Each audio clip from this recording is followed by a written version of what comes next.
السلام عليكم ورحمة الله وبركاته. بسم الله الرحمن الرحيم. عزيزي الطالب الجميل، عزيزتي الطالبة الجميلة، أهلا وسهلا بيكم في منهج الترم الثاني كيمستري تانية ثانوي. اقسم بالله مبسوط جدا جدا جدا بالفيدباك بتاع الترم اللي فات بتاع الريفيجنز اللي نزلناها على اليوتيوب. النتيجه اكتر من رائعه، والفيدباك اللي انتوا بعتوه لي فتح نفسي ان انا اقدم لك المفاجاه بتاعه الترم الثاني.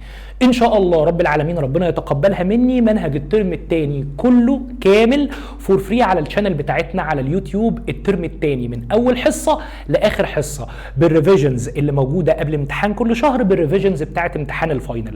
كل اللي مطلوب منك عزيزي انك تذاكر وتبذل مجهود علشان ربنا يكرمنا بنتيجه زي بتاعه الترم اللي فات واحسن منها ان شاء الله. اوعدك ان المجهود المحطوط والكواليتي اللي هتتقدم هي بالظبط اللي اتقدمت الترم اللي فات، مش ناقص غير مجهود حضرتك علشان نفرح بنتيجه جميله وتتاسس وتجهز للسنه الجايه، وما تنسانيش بدعوه حلوه.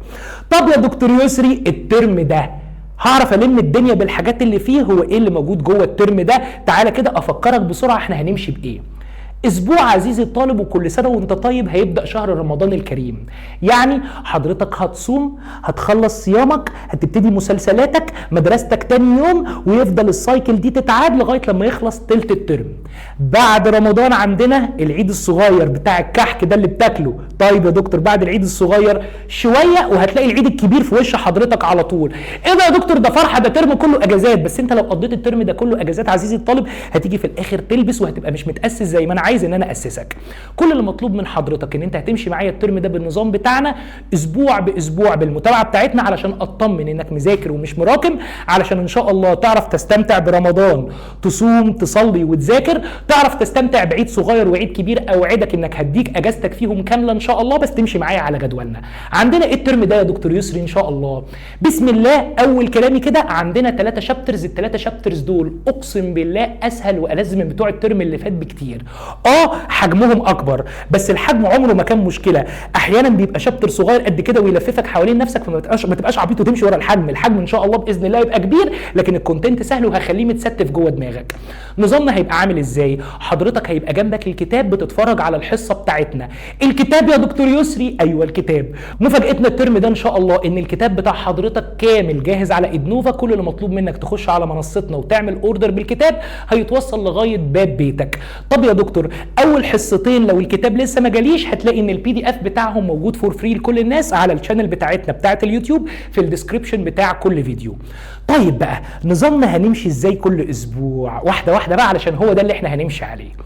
كل اسبوع هيبقى عندك حصه واحده على اليوتيوب. اوعدك ان وقتها مش هيعدي الساعه ونص ساعتين. قشطه قشطه. جنبك الملزمه مطبوعه او شاري الكتاب ومتابع معايا كلمه كلمه، هفهمك كل كلمه موجوده في الكتاب وهنحل عليها.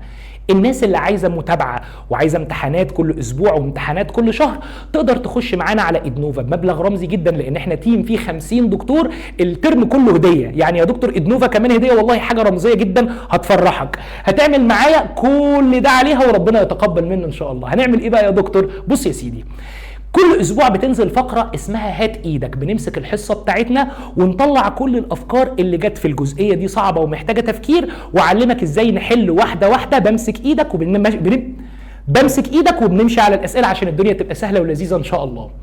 هوم ورك هتلاقي فيديو تصحيح الهوم ورك بدايه من الحصه الثانيه، لان الحصه الاولانيه مفيش قبلها حصه فمفيش هوم ورك قديم. شغل دماغك معايا. بدايه من الحصه الثانيه هتلاقي الهوم ورك بتاع الحصه اللي فاتت موجود، الحل بتاعه كله كامل على ادنوفا. ثم ويكلي اكزام، امتحان كل اسبوع هتلاقيه 10 اسئله MCQ من الافكار اللي قلناها الاسبوع اللي قبله، عشان اتاكد ان انت تمام وما عندكش مشكله ناقصاك ولا عندك اي حاجه محتاجين ان احنا نتك عليها. لقيت عندك مشكله في الامتحان، الاسيستنت هيكلمك ويشوف مشكلتك ايه ويحلها لك اسبوع باسبوع. ثم امتحان شهر.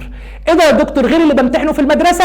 مع نفس الوقت بتاع الامتحان اللي انت بتمتحنه في المدرسه، يعني قبلها باسبوع انا همتحنك امتحان الشهر علشان الدرجات بتاعته عايزها تبقى في جيبك، علشان اخر السنه انا مش هقبل باقل من الدرجه النهائيه.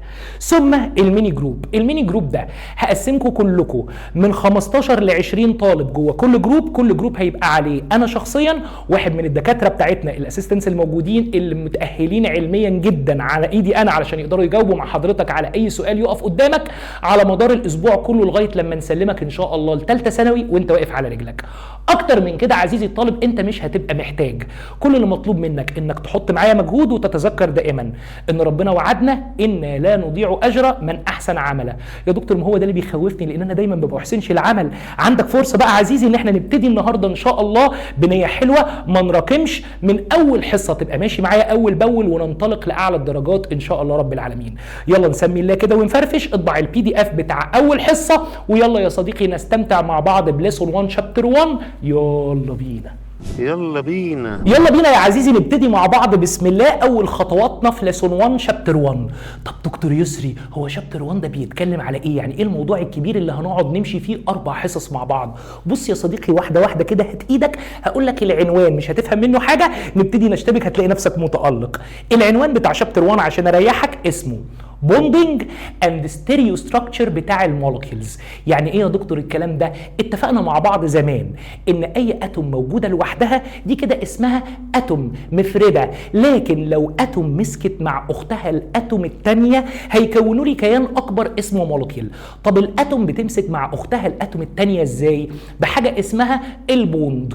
النهارده ان شاء الله والحصص اللي جايه هخلي حضرتك معلم في موضوع البوندز، تعرف البوندز بتتكون ازاي وبين مين ومين وبتكون لي كيان اكبر اسمه مولكيول اللي انواعها بتبقى ايه.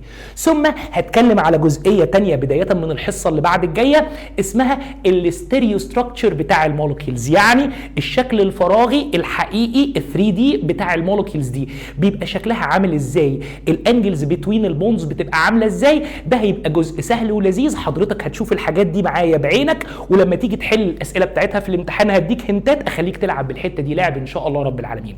نبتدي بقى مع بعض بسم الله الرحمن الرحيم ليسون 1. ولكن اول جزئيه في ليسون 1 في غايه الاهميه، لو كنت بتجريني على في 2 ارجع تاني هديني كفايه 1.5 علشان ازغزغ دماغ حضرتك وافكرك بشويه حاجات كنا عملناها الترم اللي فات ومحتاجينها الترم ده عشان ننطلق منها. عايز تفكرني بايه يا دكتور؟ تعالى معايا يا صديقي نخش بسم الله الرحمن الرحيم لاصل كل حاجه في الدنيا. ايه ده يا دكتور؟ مش البريودك تيبل ده خلاص خلص الترم اللي فات؟ لا يا عزيزي اقسم بالله ده مكمل معاك ليوم وفاتك، ربنا يديك الصحه وطولة العمر يا عزيزي، لسه اللي جاي كله خير وهتتبسط وهتبقى سعيد في حياتك، لكن البريودك تيبل ده جزء من حياتك لغايه يوم ما تموت. طب يا دكتور البريودك تيبل ده فيه ايه؟ ايه اللي موجود فيه؟ اتفقنا مع بعض ان كل الاليمنتس او الاتومز اللي موجوده في الدنيا محطوطه جوه البريودك تيبل ده، وخلاص بقينا معلمين واي حد دلوقتي يقدر يعمل الكترونيك كونفيجريشن يعني توزيع الالكترونز لاي اتوم في البريودك تيبل بمنتهى السهوله.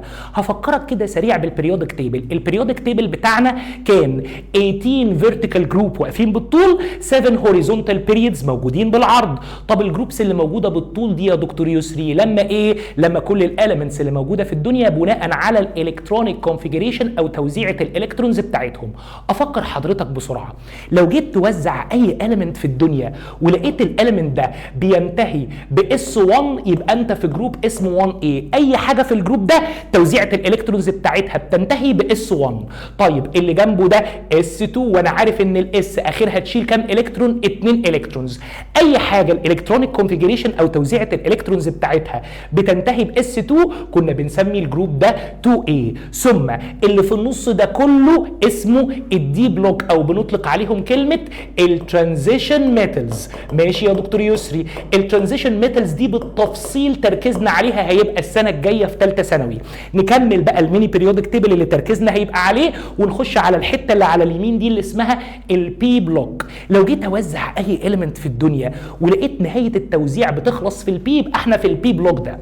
اول جروب عندي في البي بلوك ده بينتهي ببي 1، اللي بعده بينتهي ببي 2، اللي بعده بينتهي ببي 3، اللي بعده بينتهي ببي 4، اللي بعده بينتهي ببي 5، واخر جروب عندي في البريودك تيبل ده بينتهي ببي فيها 6 يعني شقه اسمها بي فيها 6 الكترونز يعني مليانه على الاخر. طب يا دكتور الجروبس دي كانت اساميها ايه؟ مش ده 1A وده 2A؟ دول كانوا لو بينتهي ببي 1 3A، لو بينتهي ببي 2 يبقى يبقى 4A، لو بينتهي ب P3 يبقى 5A، لو بينتهي ب P4 يبقى 6A، لو بينتهي ب P5 يبقى 7A، واخر حاجه لو بينتهي ب P6 كنا بنسميه جروب 0. وجروب 0 ده كان على راسه ريشه وكان مميز جدا لان هم دول كانوا النوبل جازز او النوبل اليمنتس. قشطه قشطه. خلاص يا دكتور انت زغزغت دماغي وافتكرت الحاجات بتاعت البريودك تيبل بتاعت الترم اللي فات، انساها. تعالى بقى دلوقتي بص بص بص بص بص، هنشوف قصه الاتومز اللي في البريودك تيبل دي اخبارها ايه. يعني ايه يا دكتور اخبارها ايه؟ بص يا صديقي، الاتومز زيها زي البني ادمين بالظبط. احنا كبني ادمين دايما جوه قلوبنا هنا في امراض، بنبص لبعض، بنحسد بعض، بنحقد على بعض. نفس الكلام بالظبط موجود في الاتومز، ما احنا كلنا خلقه ربنا. طب هم نفسهم يحصل لهم ايه؟ نفسهم يبقوا زي مين؟ مين القدوه بتاعهم؟ اتفقنا مع بعض ان الجروب اللي في اقصى يمين البريودك تيبل ده اللي كنا بنسميه جروب 0 وكان بينتهي دايما ببي 6 يعني بي مليانه على الاخر، دول كان اسمهم النوبل جازز او النوبل اليمنتس. فاصلهم لك لوحدهم اهو، تعالى نفتكرهم مع بعض. عندي مين نوبل جازز يا دكتور لازم ابقى حافظهم؟ هيليوم، نيون، ارجون، كريبتون، زينون، وابقى حافظ الاتوميك نمبر بتاع كل واحد فيهم زي ما كنا عاملين الترم اللي فات بالظبط. مالهم بقى يا دكتور النوبل جازز دول؟ بص يا سيدي واحفظ معايا، انا همثل لك دلوقتي النوبل جاز. بص كده، انا نوبل جاز ببص لبقيه البريودك تيبل كله واقول له انا نوبل جاز على راسي ريشه. يبقى مبدئيا كده النوبل جازز دول على راسهم هنا في تاج ريشه مميزين عن بقيه البريودك تيبل كله. ليه؟ هقول لك انا لو جينا نوزع الالكترونز انرجي ليفلز، فاخر انرجي ليفل بيحتوي على الكترونز في النوبل جازز بيبقى كومبليتلي فيلد. يعني ايه يا دكتور؟ يعني لو جيت اوزع الهيليوم، النيون، الارجون، الزينون، الكريبتون، اي حاجه هنا من النوبل جازز جيت اوزعها هلاقي ان النوبل جازز دي اخر انرجي ليفل عندهم مليان على الاخر. ولو جيت افكر فيهم كسب ليفلز في توزيعه الالكترونز، اخر سب ليفل فيهم بيبقى بي في 6 الكترونز يعني مليانه على الاخر. يبقى النوبل جازز مميزه ان الاوتر موست انرجي ليفل بتاعها كومبليتلي فيلد يعني مليانه على الاخر، وده بيديها استقرار مبالغ فيه عزيزي الطالب. يعني ايه الكلام ده يا دكتور يسري؟ يعني النوبل جازز دي مميزه ان الاستابيليتي بتاعتها عاليه جدا جدا جدا جدا. طيب ايه المميز برضو في ده؟ الاتومز زي البني ادمين. انا كبني ادم بسعى لايه؟ انت كبني ادم بتسعى لايه؟ يا دكتور انا كبني ادم بسعى ان انا ابقى غني، ابقى مشهور، ابقى حلو. لا، كل دي حاجات في دماغك فاكرها عشان انت صغير، لكن لما تكبر هتعرف ان انت كانسان بتسعى ان انت تبقى مستقر. يعني الاستابيليتي دي هي النعمه اللي من عند ربنا، كلنا بنسعى ان احنا نبقى ستيبل يعني نبقى مستقرين. فكل الاتومز اللي في البريودك تيبل دول باصين للنوبل جازز اللي هي فيري ستيبل ويقولوا يا لو في يوم من الايام الالكترونز اللي عندنا تبقى قد الالكترونز بالظبط بتاعت النوبل جازز القريبه لينا. يعني لو عندنا الكترونز قد عدد الالكترونز بتاعت النوبل جازز صفاتنا هتبقى زيها، فهنبقى ستيبل زيها. فكل الاتومز اللي موجوده في البريودك تيبل دي بص على النوبل جازز وعايزه تبقى زي النوبل جازز، لكن الالكترونز بتاعتها عددها مش قد عدد الالكترونز بتاعت النوبل جازز. فالاتومز دي هتعمل ايه؟ الاتومز دي هتعمل مع بعض عنوان الشابتر حاجه اسمها بونز. الاتومز يا هتلوز الكترون يا هتجين الكترون يا هتشير الالكترونز. قولها كده معايا تاني بنفس الطريقه المبالغ فيها اللي انا بقولها دي، يلا. يا هتلوز الكترون يا هتجين الكترون يا هتشير الكترون، علشان يبقى زيها زي اقرب نوبل جاز ليها فتبقى ستيبل. ودي القصه بتاعت الشابتر بتاعنا كله. يبقى تاني البريودك تيبل عندنا في مجموعه مميزه اسمها النوبل جازز. مميزه بايه يا دكتور يسري؟ الاوتر موست انرجي ليفل بتاعها كومبليتلي فيلد يعني مليان بالاخر بالالكترونز، والاستابيليتي بتاعتها عاليه جدا جدا جدا. وبقيه الاتومز اللي في البريودك تيبل كلها باصين للنوبل جازز دي في حياتها ونفسهم يبقى زيهم زي النوبل جازز. ازاي يا دكتور؟ يا هيعملوا لوز يا جين يا شير لالكترونز. بص بقى، النوبل جازز دي ما بتعملش ولا لوز ولا جين ولا شير لالكترونز، يعني ما بتعملش اي رياكشن، هي بتفضل كده عايشه حياتها كلها اندر نورمال كونديشنز في حاله المونو اتوم. يعني عمرك ما تلاقي هيليوم ماسك مع هيليوم تاني، الهيليوم ده ما دام نوبل يبقى على طول اتوم فيري ستيبل، مش محتاجه تلوز او تجين او تشير الكترونز، مش محتاجه تعمل رياكشن، وعايشه حياتها كلها في شكل مونو اتوميك فيري ستيبل. طب بقيه الاتومز كلها، بقيه الاتومز كلها اللي في البريودك تيبل يا هتلوز يا هتجين يا هتشير الكترون عشان يبقى زيها زي مين؟ عشان يبقى زيها زي النوبل جاز. اقرا كده معايا الكلمتين دول وعايزهم يبقوا زي الكتاب اللي بترجع له كل ما تتوه، علشان الكلمتين دول هم الشابتر كله.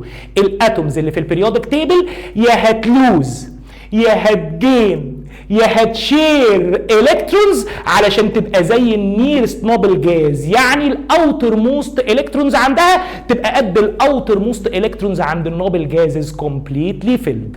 قشطه يا طالب، قشطه يا دكتوري، خلاص انت فكرتني. عايز تفكرني بايه تاني يا دكتور؟ تعالى كده هات ايدك علشان افكرك ان البريودك تيبل ده كان متقسم لميتالز ونون ميتالز قبل ما نخش في موضوع البونز بتاعتنا.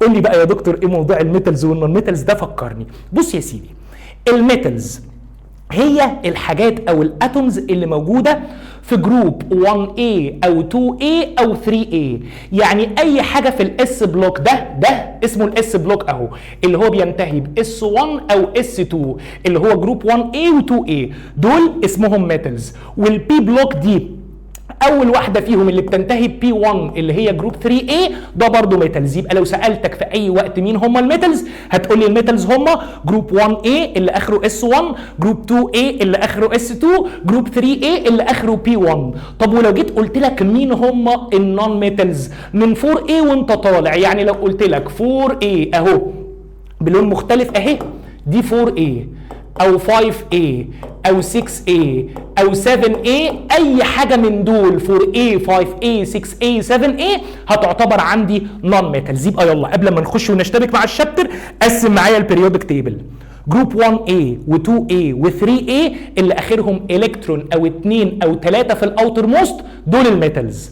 واللي بعدهم من 4A لغايه 7A يعني اللي عندهم في الاوتر موست الكترونز في اخر انرجي ليفل 4 او 5 او 6 او 7، دول اسمهم نون ميتالز. وجروب 0 اللي الاوتر موست بتاعه بيبقى كومبليتلي فيلد فيه 8 الكترونز، دول اسمهم النوبل جازز، ودول ولا ميتالز ولا نون ميتالز، ده الميتالز والنون ميتالز كلهم نفسهم يبقى زيهم زي النوبل جاز. قشطه يا طالب، قشطه يا دكتوري. خلصنا الحته دي وزغزغت دماغك وفكرتك بشويه حاجات انا عايزها من الترم اللي فات. تعالى بقى نبتدي الترم ده بتاعنا واحده واحده كده ونشوف ايه الكلمتين اللي عايزين نحطهم في دماغ حضرتك وهنشتغل بيهم بعد كده. عم لويس. مين عم لويس ده يا دكتور يسري؟ ده ابو الكيمياء، يعني اي حاجه في الدنيا ليها اب. ياه، ده ابو الكيمياء؟ والله العظيم ده ابو الكيمياء. لويس ده هو اللي علمنا ازاي نرسم كيمياء. عمل ايه عم لويس؟ علمني ازاي ارسم الاتومز بطريقته، وعلمني ازاي ارسم المولكيولز اللي هو كيان اكبر من الاتومز بطريقته. هنتعلم دلوقتي واحده واحده ازاي نرسم الاتومز بطريقه عم لويس. بص بقى، الطريقه اسمها لويس دوت ستراكشر. طب يا دكتور لويس دوت ستراكشر دي بترسم ازاي الاتوم؟ قال لك بنرسم الاتوم بطريقه لويس عن طريق ان احنا نرسم الرمز بتاع الاتوم. يعني لو جيت قلت لحضرتك كده ادي صوديوم 11 عايز ارسمها بطريقه لويس، هرسم الرمز بتاعها اللي هو Na اهو، وهوزع حوالين ال Na الفالنسي الكترونز فقط. مش فاهمه يا دكتور؟ يعني هنحط حوالين الرمز بتاع الاتوم هنا الالكترونز اللي موجوده عنده في الاوتر موست بس بتكنيك معين لازم تتعلمه معايا دلوقتي. بمعنى اي اتوم في البريودك تيبل نقدر نرسمها بطريقه لويس. تعالى نبتدي بسم الله كده اكزامبل عشان اعلمك، وكل اكزامبل هديه فيه معلومه جديده فركز معايا. نرسم الصوديوم ازاي بطريقه لويس؟ الاول نوزع الصوديوم. يعني ايه نوزع الصوديوم؟ نعمل الكترونيك كونفيجريشن للصوديوم 11. عايز اوزع 11 الكترون، فاكرهم؟ يا دكتور فاكرهم، ده توزيعتهم كانت عن طريق الشقق بتاعت الترم اللي فات بتاعت عم اوف بو. هي دي مكمله معايا ليوم ما تموت. اس بس دبس اف دبس اف دب. يبقى الشقق كلها مرسومه قدامي في اول الامتحان. قشطه يا دكتور، قشطه طلبلب. طب ايه تاني؟ الاسات بنبتدي ترقيمها من 1 ونكمل ترقيم الاسات. البيهات بنبتدي ترقيمها من 2 ثم نكمل ترقيم البيهات. الديهات بنبتدي ترقيمها من 3 ونكمل ترقيم الديهات. والافات كنا بنبتدي ترقيمها من 4 ونكمل ترقيم الافات. وافكرك الاس اخرها تشيل 2، البي اخرها تشيل 6، الدي اخرها تشيل 10، الاف اخرها تشيل 14. وبنملى الكترونز زي المرجحه من تحت لفوق، يعني نملى السب ليفل الاول اللي طاقته قليله، بعد كده لما يتملي نخش على اللي بعده ثم نخش على اللي بعده ثم نخش على اللي بعده. يلا بقى نفتكر مع بعض كده. لو عندي حاجه زي الصوديوم 11 دي انا عايز اوزعها ازاي يا دكتور يسري؟ نبتدي الشقق بتاعتنا. ادي اول شقه اسمها 1 اس بتتملي ب2، ثم ال2 اس تتملي ب2، ثم انا كده خلاص خلصت 1 اس و2 اس وحطيت 4 الكترونز. فاضل لي كام الكترون؟ فاضل لي بعد الاربعه دول احط 7 الكترونز تانيين عشان اوصل لل11. يبقى بعد ال2 اس دي هحط 2 بي، هحط فيها 6 لان البي اخرها تشيل 6. كده انا حطيت 10 الكترونز. طيب فاضل لي الكترون، يبقى في هنا 3 اس دي اخر شقه فيها الكترون واحد. حلو حلو. انا كده عملت الكترونيك كونفيجريشن، يعني وزعت الالكترونز بتاعت الصوديوم. ارسم لويس ازاي يا دكتور يسري؟ هات ايدك كده ونرسم لويس مع بعض واحده واحده عشان ما تفلحش منك.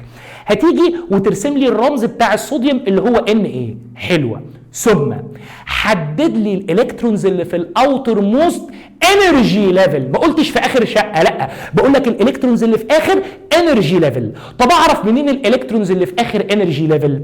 ال1 اس دي في الانرجي ليفل الاولاني، ال2 اس وال2 بي دول في الانرجي ليفل الثاني، يبقى 3 اس دي شقه في الانرجي ليفل الثالث. يبقى الانرجي ليفل الاوتر موست هنا في حاله الصوديوم هيبقى الانرجي ليفل الثالث ده. تقدر تقول لي الانرجي ليفل الثالث فيه كام الكترون؟ الانرجي ليفل الثالث هنا ما فيهوش غير ال 3 اس دي اللي فيها الكترون واحد. يبقى عدد الفالنسي الكترونز في حاله الصوديوم الكترون واحد، يعني الالكترونز اللي في اخر انرجي ليفل في الصوديوم الكترون واحد. وعم لويس ده كان راجل معلم وعارف هو عايز ايه. يعني لما بيرسم هنا الرمز بتاع الاتوم هيحط الالكترونز حواليه هنا اللي موجوده في الاوتر موست الكترونز بس. يعني ايه يا دكتور الاوتر موست الكترونز بس؟ يعني كل الالكترونز دي هو مش هيرسمها، هيجي يشوف اخر انرجي ليفل فيه كام الكترون، لقى فيه الكترون واحد، يبقى هيجي جنب الصوديوم اللي انا لسه راسمها دي وهيحط لها هنا الحسنه دي. بس كده؟ بس كده. يبقى لو قلت لك ارسم لي صوديوم بطريقه لويس، هتوزع الصوديوم، هتحدد الالكترونز اللي موجوده في اخر انرجي ليفل، لقيته الكترون واحد اهو، لان اخر انرجي ليفل عند الصوديوم هو الانرجي ليفل الثالث، مفيش فيه غير الكترون واحد، حطيته كده. في اسهل من ده؟ لا والله مفيش. طب تعالى نخش على المعلومه اللي بعدها علشان نشوف لو في اكتر من الكترون يترسموا ازاي بطريقه لويس حوالين الاليمنت كده. بص يا صديقي، لو حابب ان انا اعمل حاجه زي المغنيسيوم 12، تعال نوزع الالكترونز بتاعته ونشوف نرسمه ازاي بطريقه لويس. ادي ال1 اس فيها 2، ال2 اس فيها 2، ال2 بي فيها 6، يبقى انا كده حطيت 10، ثم ال3 اس بعدها هيبقى فيها 2. كده انا وزعت الالكترونز بتاعت المغنيسيوم. فين اخر انرجي ليفل؟ تعال نشوف. ده الانرجي ليفل الاولاني، ودول 2 اس و2 بي، الرقم اللي قبل الشقه ده رقم الانرجي ليفل، يبقى دول الانرجي ليفل الثاني والانرجي ليفل الثالث اهو. يبقى الاوتر موست انرجي ليفل هنا يحتوي على 2 الكترونز. ارسمها ازاي بطريقه لويس يا دكتور يسري؟ اجي هنا واروح راسم رمز المغنيسيوم اللي هو ام جي، وما دام انا عندي 2 الكترونز اهم في الاوتر موست انرجي ليفل هحطهم. احط الكترون هنا واحط الالكترون الثاني فين؟ بص بقى، هنقول ان انا عندي 4 اتجاهات، فوق وتحت ويمين وشمال.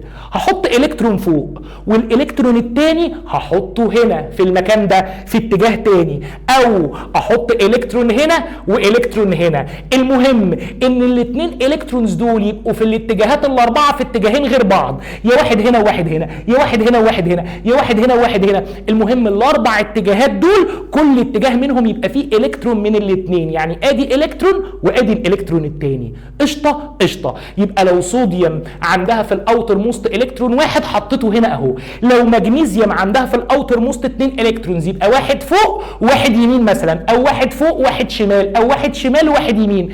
المهم ان الاثنين الكترونز دول ما يبقوش جنب بعض، تحط لي واحد في اتجاه وواحد في اتجاه تاني. قشطه قشطه. طب نعلى ليفل كده ونشوف لو عندي حاجه زي ده عايز اوزعها.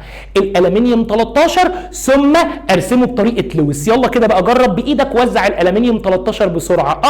اقدر طبعا. واحده واحده. الالومنيوم 13 ادي ال1 اس فيها 2، ال2 اس فيها 2، ال2 بي فيها 6، يبقى انا كده حطيت 10 الكترونز، ثم ال3 اس بتحط فيها 2 بس، فاضل لي الكترون، يبقى هنيجي بعدها ونقول ان 3 بي فيها الكترون. استنى بقى والنبي، تقدر تقول لي عدد الالكترونز بتاعت الفالنسي اللي هي الالكترونز اللي في اخر انرجي ليفل هنا كام الكترون؟ واحده واحده. هنا انا اخري الانرجي ليفل الثالث، يعني 3 اس و3 بي دول شقتين في اخر انرجي ليفل اللي هو الثالث، يبقى عدد الالكترونز اللي في اخر انرجي ليفل هيبقوا 2 الكترونز موجودين في 3 اس والكترون موجود في 3 بي. يبقى بلاش تبقى بتعك وتشوف اخر اوضه بس فيها كام، لا، الفالنسي الكترونز هي الالكترونز اللي في اخر انرجي ليفل، فهنا اخر انرجي ليفل في 3 اس و3 بي، ال 3 اس فيها 2 الكترونز وال3 بي فيها الكترون واحد، يبقى عدد الفالنسي الكترونز اللي هي الالكترونز اللي في اخر انرجي ليفل 3 الكترونز، الاثنين دول وده. ارسمهم ازاي يا دكتور؟ يلا لويس اهو، ادي الالومنيوم وعايز احط حواليه 3 فالنسي الكترونز، زوزو زوزو زوزو. طب يا دكتور نفسي اعملها كده، اكتب الالومنيوم واحط الثلاثه جنب بعض كده، غلط. طب يا دكتور نفسي اعملها كده، اكتب الالومنيوم والثلاثه الكترونز دول هحط 2 فوق كده وواحد كده، غلط. ايه ده؟ هي قاعده لازم تمشي عليها وهتفهم لازمه القاعده دي اخر الحصه دي والحصه الجايه ان شاء الله. يبقى ما دام 3 الكترونز هحط كل واحد في اتجاه مختلف، كل واحد سنجل الكترون بالمنظر ده. ادي رسمه الالومنيوم بطريقه لويس. تعال نخش على حاجه اصعب شويه. يلا لو عندي حاجه زي السيليكون 14 عايز ارسمها بطريقه لويس، نقدر؟ تعالى يلا بسرعه بسرعه بسرعه. اوزع السيليكون 14، 1 اس فيها 2، 2 اس فيها 2، 2 بي فيها 6، يبقى انا كده حطيت 10، 3 اس فيها 2 ثم 3 بي فيها الكترون. تقدر تقول لي امتى هنا 3 بي سوري فيها 2 الكترونز، تقدر تقول لي امتى الاوتر موست انرجي ليفل هنا بيحتوي على كام الكترون؟ هتقول لي 2. هقول لك بلاش غلط بقى، اخر انرجي ليفل مش اخر سب ليفل، اخر انرجي ليفل هنا الانرجي ليفل الايه؟ الثالث اللي فيه 3 اس و3 بي، يبقى هنا في 2 الكترونز وهنا في 2 الكترونز كمان، يعني توتال 4 الكترونز اللي موجودين في اخر انرجي ليفل. يبقى لو عايز ارسم السيليكون ده بطريقه عم لويس ارسمه ازاي؟ ادي السيليكون اتوم بتاعتي وهحط حوالين السيليكون اتوم بتاعتي 4 الكترونز بس اللي هم الالكترونز اللي موجوده في اخر انرجي ليفل. احطهم ازاي؟ الكترون فوق، الكترون يمين، الكترون شمال، الكترون تحت، يبقى كل الكترون في اتجاه من الاربع اتجاهات اللي حوالين الاتومز دول. قشطه قشطه. طب يا دكتور لو اخر انرجي ليفل في اكتر من 4 الكترونز احطهم ازاي؟ واحده واحده كده. تعال نبص على الاكزامبل ده. الفوسفورس 15 تقدر توزعها؟ يا دكتور خلاص ده انا مجرم توزيع، بس بص كده هفكرك ان احنا كنا نقدر نوزع لاقرب نوبل جاز ليا اقل مني، يعني الحته دي كلها ال1 اس وال2 اس وال2 بي دي بتتملي ب2 ودي بتتملي ب2 ودي ب6، يعني دول 10 الكترونز، يبقى دول بالظبط بدل ما اكتبهم اقدر اكتب نيون 10. يبقى الفوسفورس 15 ده بفكرك اقدر لما اجي اوزعه اكتب الاول نيون 10، ما دام كتبت نيون 10 كده كاني كتبت كل الحته دي، ونحط بعدها ال 3 اس بعدها ال 3 بي. طب انا بوزع 15 حطيت منهم 10 فاضل لي 5، هحط هنا 2 وهنا 3. تقدر انت تقول لي دلوقتي من غير ما تتخض الاوتر موست انرجي ليفل في كام الكترون؟ يا دكتور الاوتر موست انرجي ليفل هيبقى الانرجي ليفل الثالث موجود جواه ال 3 اس وال 3 بي، دي فيها 2 الكترونز ودي فيها 3، يبقى عدد الفالنسي الكترونز في حاله الفوسفورس 5 الكترونز. قشطه يا طالب، قشطه يا دكتوري. ارسم لي ال5 بقى بطريقه لويس. بص تعالى اهو، مين ده؟ ده الفوسفورس، عايز احط حواليه الخمسه الكترونز اللي هم الفالنسي الكترونز بطريقه لويس. الفالنسي الكترونز بس هي اللي بتترسم حوالين الاليمنت كده، خمسه الكترونز، يلا نحطهم. ادي 1 ثم 2 ثم 3 ثم 4. هل دلوقتي في اتجاه من الاربع اتجاهات ما فيهوش سنجل الكترون؟ لا، خلاص الاربع اتجاهات دول كل اتجاه من الاربع اتجاهات شمال وجنوب شرق وغرب فيه سنجل الكترون. بس انا قايل لك ان هم 5، احط الخامس فين؟ ما دام حطيت في كل اتجاه من دول 4 يبقى الالكترون الخامس تبتدي تجوز واحد من الاربعه دول. يعني ايه يا دكتور؟ يعني بدل ما يبقى مفرد تخليه بير، يعني الالكترون الخامس تبتدي تحطه هنا، يبقى ادي 1 2 3 4 والخامس حطيته جنب اول واحد هنا، يبقوا هنا 2 1 1 1 ادي توتال 5. يبقى ما بحطش 2 الكترونز جنب بعض كده غير لما كل اتجاه الاول يبقى فيه سنجل الكترون. سهله؟ سهله. لو سهله ووصلت لك تعال نثبت المعلومه اكتر واكتر وارسم لي ده بطريقه لويس. مين ده؟ سلفر 16. يلا نوزعه الاول بسهوله كده. ادي نيون اهو، ادي نيون 10، يبقى انا كده وزعت 10 الكترونز كاني حطيت الحته دي كلها. بعد النيون 10 عندي 3s، بعدها في 3p. طب انا هحط هنا 2، يبقى انا كده حطيت 12، فاضل لي 4 هحطهم هنا. حاجه زي السلفر اخر انرجي ليفل عندها بيحتوي على كام الكترون؟ اخر انرجي ليفل اللي هو الثالث 3s و 3p، هنا 2 وهنا 4، يبقى توتال 6 الكترونز. يبقى السلفر عنده في الاوتر موست 6 الكترونز. تقدر ترسم السلفر بشكل لويس؟ ادي السلفر اهو، واحط ال6 الكترونز اللي هم الفالنسي الكترونز حواليه. يلا شمال جنوب شرق غرب. حطيت 4 من 6، فاضل ايه؟ فاضل 2. جوز اي 2 من دول، يعني كده انت حطيت 4، يبقى ده الخامس اهو جنب دي وده السادس اهو جنب دي. يبقى حضرتك كده وزعت الالكترونز حوالين السلفر بطريقه لويس. اهتمينا بمين؟ بالالكترونز اللي في الاوتر موست بس، لان هي دي الالكترونز اللي تهمني بطريقه رسم لويس، وهتعرف ليه كمان دقيقتين.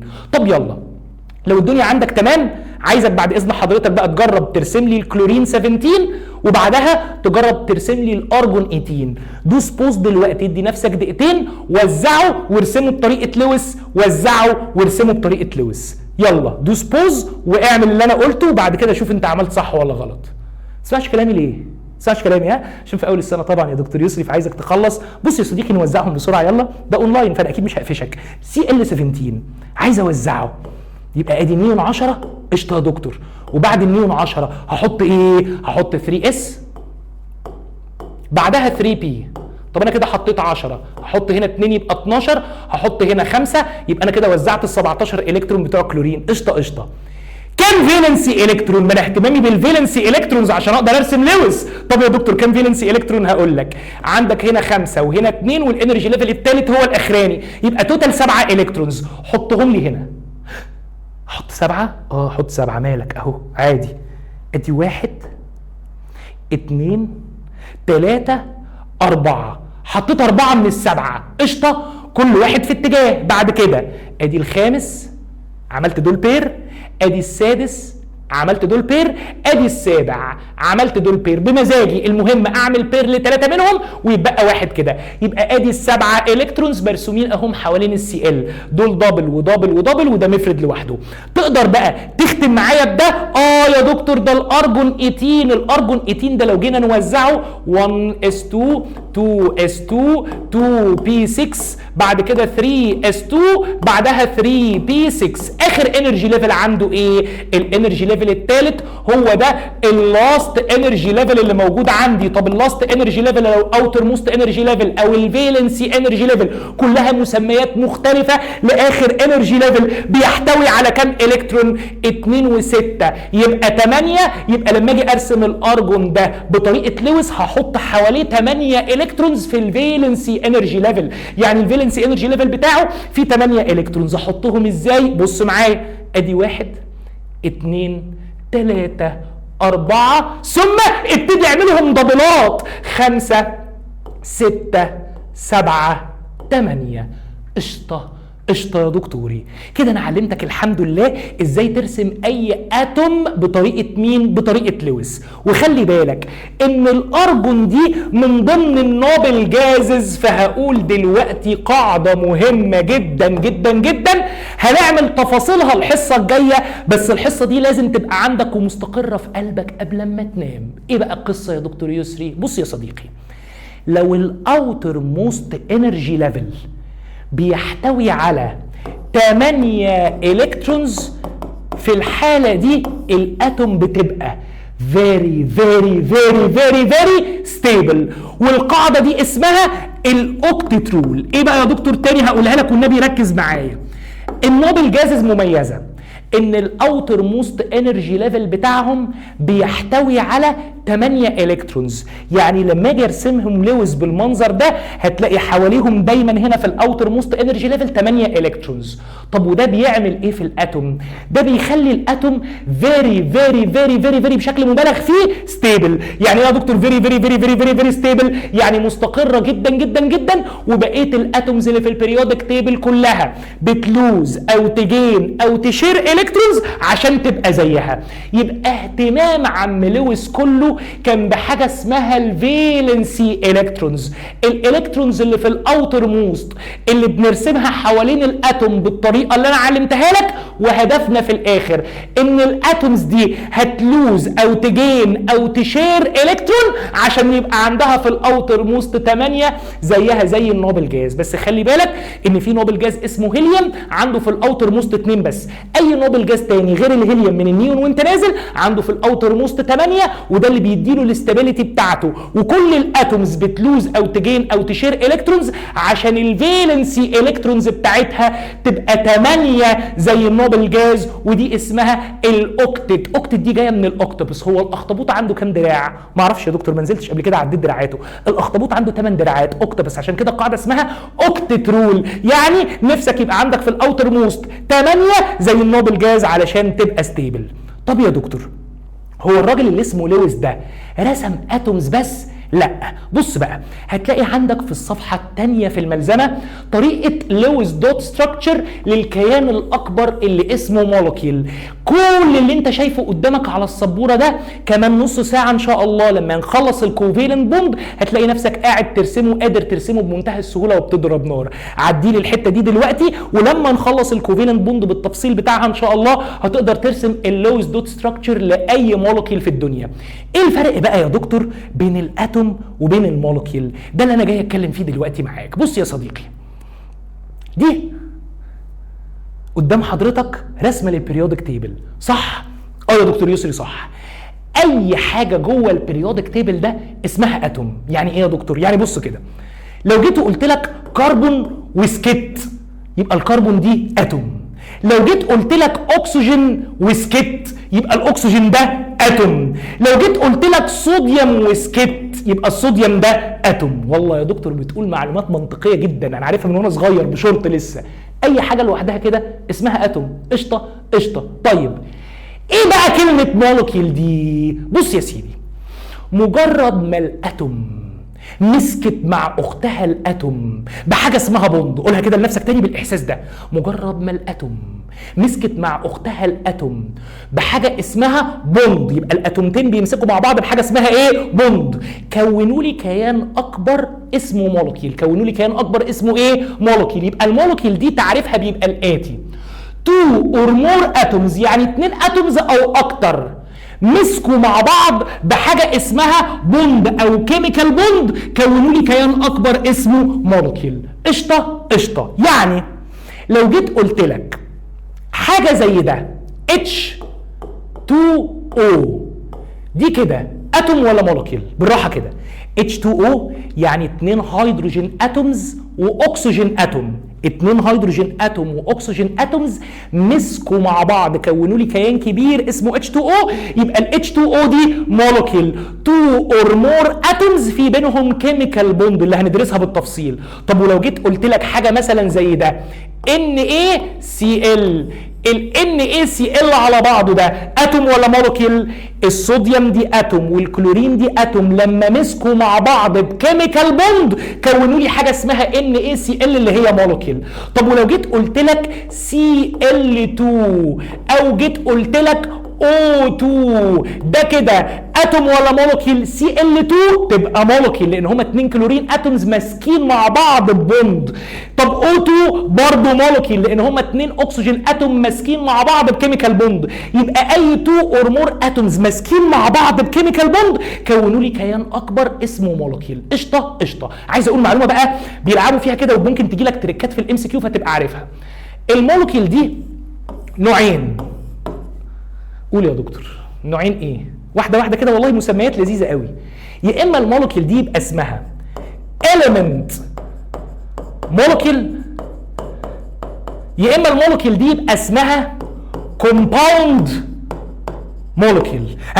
دكتور بقى ما تعرفنيش، ما انا عرفت ان المولكيول دي 2 او اكتر من الاتومز ماسكين مع بعض. ايه القرف اللي حضرتك بتكتبه ده؟ بص بقى، لو الاتنين اتومز اللي ماسكين مع بعض نفس النوع يكونوا لي حاجه اسمها element molecule. يعني الO2 دي element molecule. ليه؟ لانها مولكيول مكونه من 2 اكسجين اتومز ماسكين مع بعض. ما دام الاتومز اللي ماسكين مع بعض عشان يكونوا المولكيول كانوا نفس النوع يبقى دي حاجه اسمها element molecule. يبقى element molecule زي مين؟ زي الO2. زي مين تاني من اللي قدامك دول؟ زي Cl2. ما دام الاتنين اتومز اللي مسكوا مع بعض عشان يكونوا المولكيول نفس النوع يبقى المولكيول دي اسمها element molecule.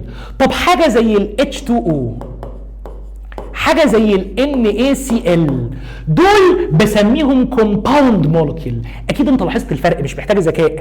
الكومباوند مولكيول يبقى الاتومز اللي مسكوا مع بعض عشان يكونوا المولكيول انواعهم مختلفه. H2O يعني هيدروجينز واكسجين، NaCl يعني صوديوم وكلورين. اذا ما دام انواع الاتومز اللي مسكت مع بعض عشان تكون المولكيول كانوا مختلفين عن بعض يبقى المولكيول اللي عندي دي اسمها compound molecule. لما عشان اخلص الحته دي بقى ونخش نتكلم على البونز برواق.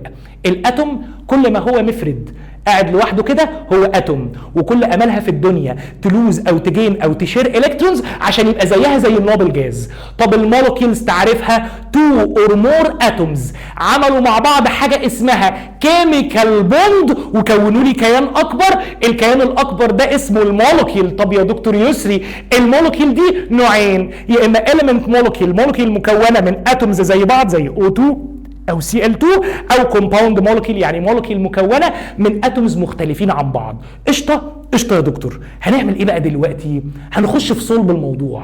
انا مش كنت بقول لك علشان المولكيول تتكون لازم 2 اور مور اتومز يتكون بينهم حاجه اسمها البوند؟ ايه بقى موضوع البوندز ده يا دكتور يسري؟ ده الشابتر كله. يعني ايه يا دكتور؟ بص كده معايا يا صديقي. اللي انا هعمله دلوقتي هي انواع البوندز او التايبس اوف بونز. على الهادي كده انواع البونز في الاول هنقسمهم لنوعين اساسيين اللي هما كيميكال بونز وحاجه تانية اسمها فيزيكال بونز. قشطه قشطه يا دكتور. الكيميكال بونز دي هنقسمهم ل3 انواع. البوند ممكن تبقى ايونيك بوند، ممكن تبقى كوفالنت بوند، وممكن تبقى نوع ثالث اسمه كوردينيت بوند. قشطه قشطه. طب والفيزيكال بوندز؟ الفيزيكال بوندز دي نوعين، حاجه اسمها هيدروجين بوند وحاجه اسمها ميتاليك بوند. هنعمل ايه النهارده ان شاء الله باذن الله؟ هناخد بالتفصيل الممل الايونيك بوند والكوفالنت بوند، والحصه الجايه هنكمل الكوفالنت بوند، واللي بعدها هنكمل الكوفالنت بوند، واخر حصه في الشابتر هنخلص فيها بسرعه الكوردينيت بوند والهيدروجين بوند والميتاليك بوند. انسالي دول دلوقتي خالص وركز معايا على الايونيك بوند والكوفالنت بوند لان هم دول موضوع الحصه بتاعت النهارده. بس الاول كده ما تقول لي يعني ايه بوند؟ يعني ايه بوند؟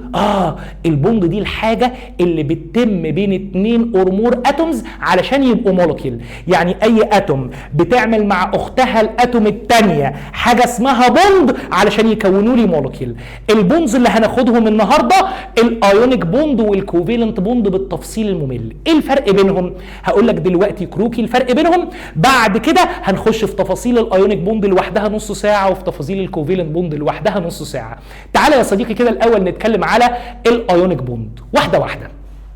الايونيك بوند دي لازم تتم بين حاجتين، ميتال ونون ميتال، مش اي بوند بتتم بين اتنين اور مور اتومز.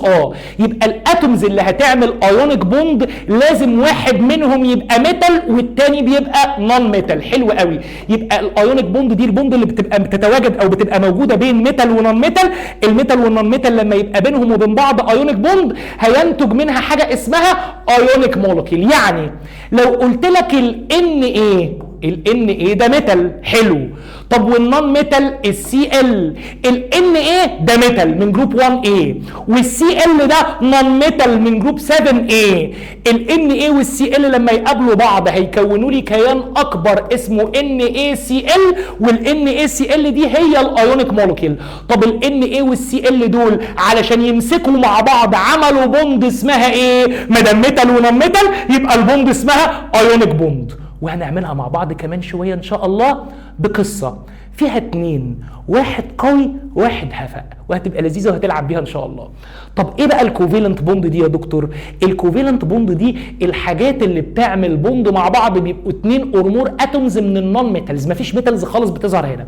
يعني لو نون ميتال والاتوم التانية نون ميتال يبقى البوند اللي بينهم اسمها كوفيلنت بوند. اديني اكزامبل اديك اكزامبل. تعالى كده تخيل معايا ان انا عندي حاجة زي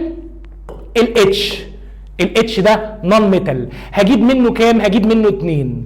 ونون ميتال تاني اللي هو الاو. الاتش في حد ذاتها نون ميتال والاو في حد ذاتها نون ميتال. ما دام نون ميتال ونون ميتال هيمسكوا مع بعض بوند اسمها كوفيلنت بوند، وهيكونوا لي كيان او مولكيول اسمها H2O.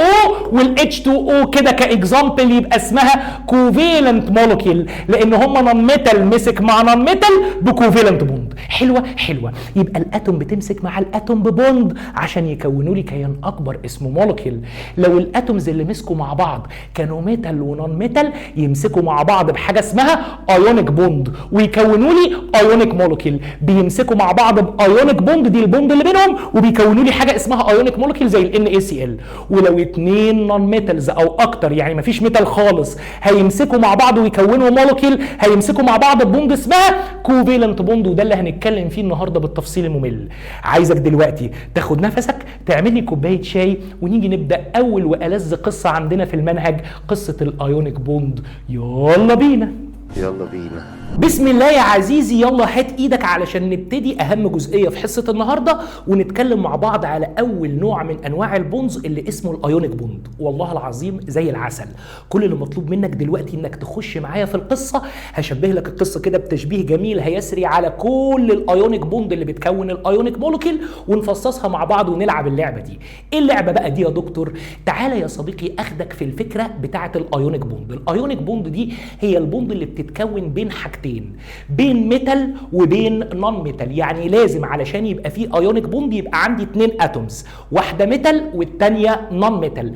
الميتال والنون ميتال دول هيعملوا مع بعض ايونيك بوند يكونوا لي كيان اكبر اسمه المولكيول، والمولكيول هنا هيبقى نوعها ايونيك مولكيول. تعال بقى معايا كده علشان نخش في القصه دي واحده واحده، وتعرف الايونيك بوند دي بتتكون ازاي وتعرفها ايه، ونمشي في التفاصيل بتاعتها مع بعض. نبدا بسم الله الرحمن الرحيم. في يوم من الايام المظلمه في شتاء عام 1991 كنت ماشي في الشارع، قابلت اتوم اسمها صوديوم. الصوديوم دي ميتال ولا نون ميتال؟ ما دام في جروب 1 a شمال البريودك تيبل تبقى دي ميتال. هنشبه دايما الصوديوم ببهاء. بهاء ده كان هفق في فيلم التجربه الدنماركيه، غالبا انت جين زي وما شفتش الفيلم ده، بس هو فيلم زي العسل، وده رمز الواحد هفق. اوكي. طب يا دكتور الميتال ده انت ليه بتقول عليه هفق؟ الميتال ده شمال البريودك تيبل. طب يا دكتور ايه موضوع شمال البريودك تيبل ده؟ تعالى افكر حضرتك بسرعه. لو البريودك تيبل بتاعنا كده اهو، عندي هنا 1A، عندي هنا 2A، عندي هنا 3A اللي هم الميتالز، بعد كده عندي 4A اهي، ادي 4A، بعد كده 5A، بعد كده 6A، بعد كده 7A اللي هم النون ميتالز. كان في بروبرتي خدناها الترم اللي فات في البريودك تيبل، عايز افكر حضرتك بيها عشان تفرق بين الميتالز والنون ميتالز. الميتالز اللي هم شمال البريودك تيبل، والنون ميتالز من 4A لغايه 7A اللي هم يمين البريودك تيبل. كنا بنقول ايه يا قمر؟ افكر حضرتك بسرعه. وانا في البريودك تيبل ماشي من الشمال لليمين، كان في بروبرتي او صفه اسمها الالكترونيجاتيفيتي. الالكترونيجاتيفيتي دي كانت بتزيد. نفتكر بقى مع بعض ايه موضوع الالكترونيجاتيفيتي ده بمنتهى البساطه اللي في الدنيا.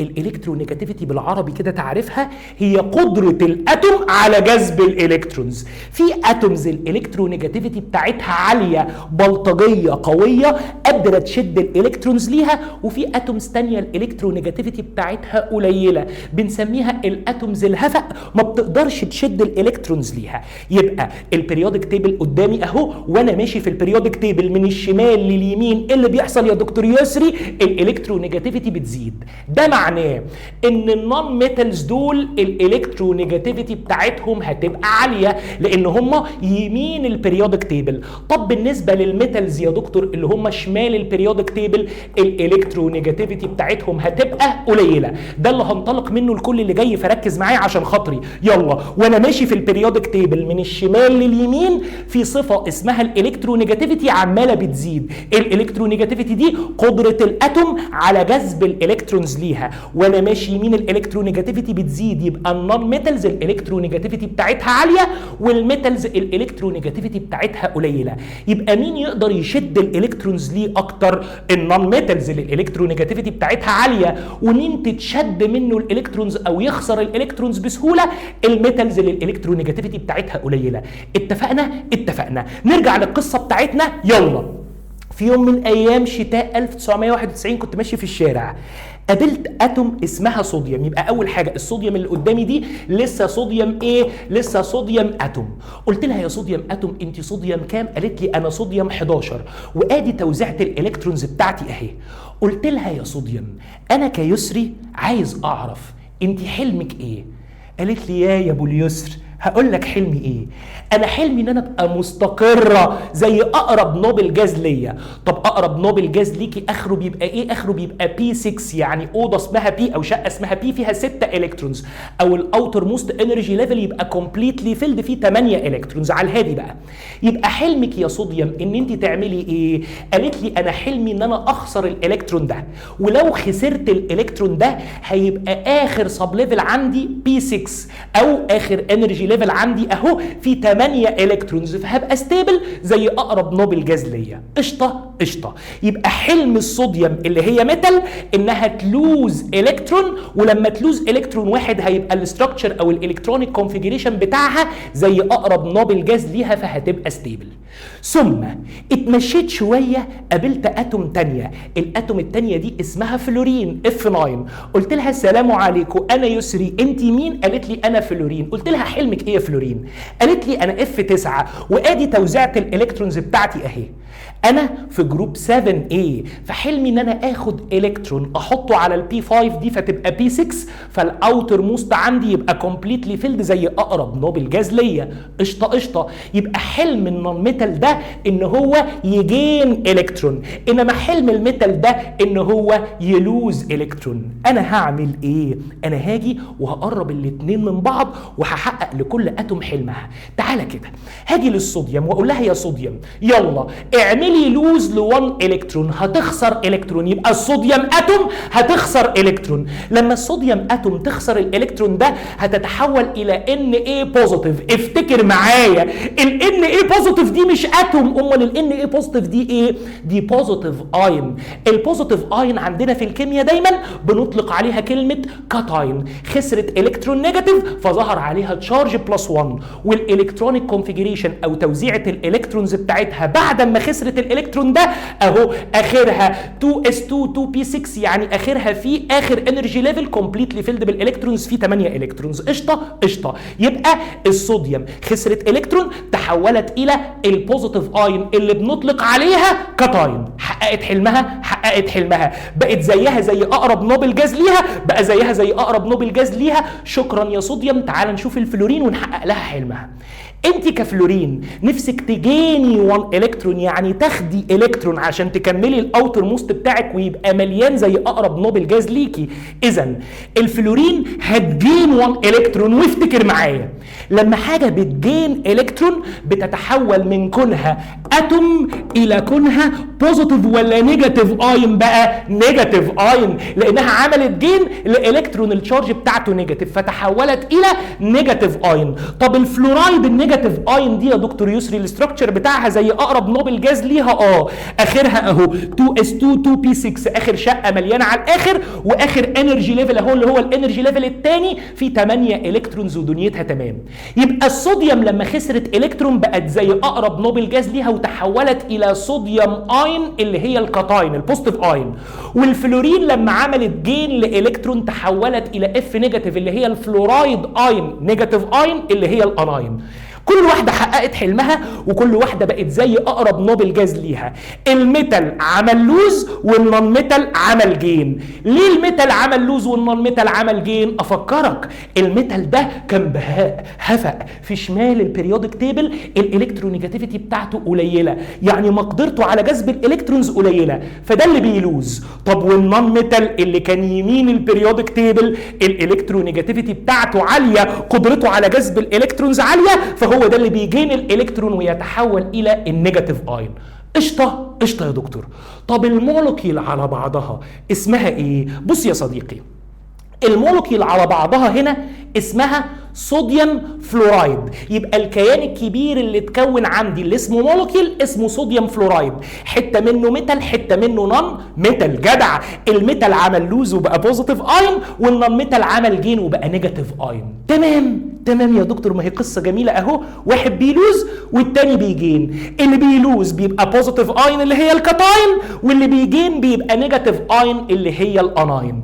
طب ايه بقى يا دكتور يسري موضوع الايونيك بوند ده او تعريف الايونيك بوند؟ انظر الي يا صديقي، مش الان ايه عليها تشارج بوزيتيف؟ والفلورايد هنا عليها تشارج نيجاتيف؟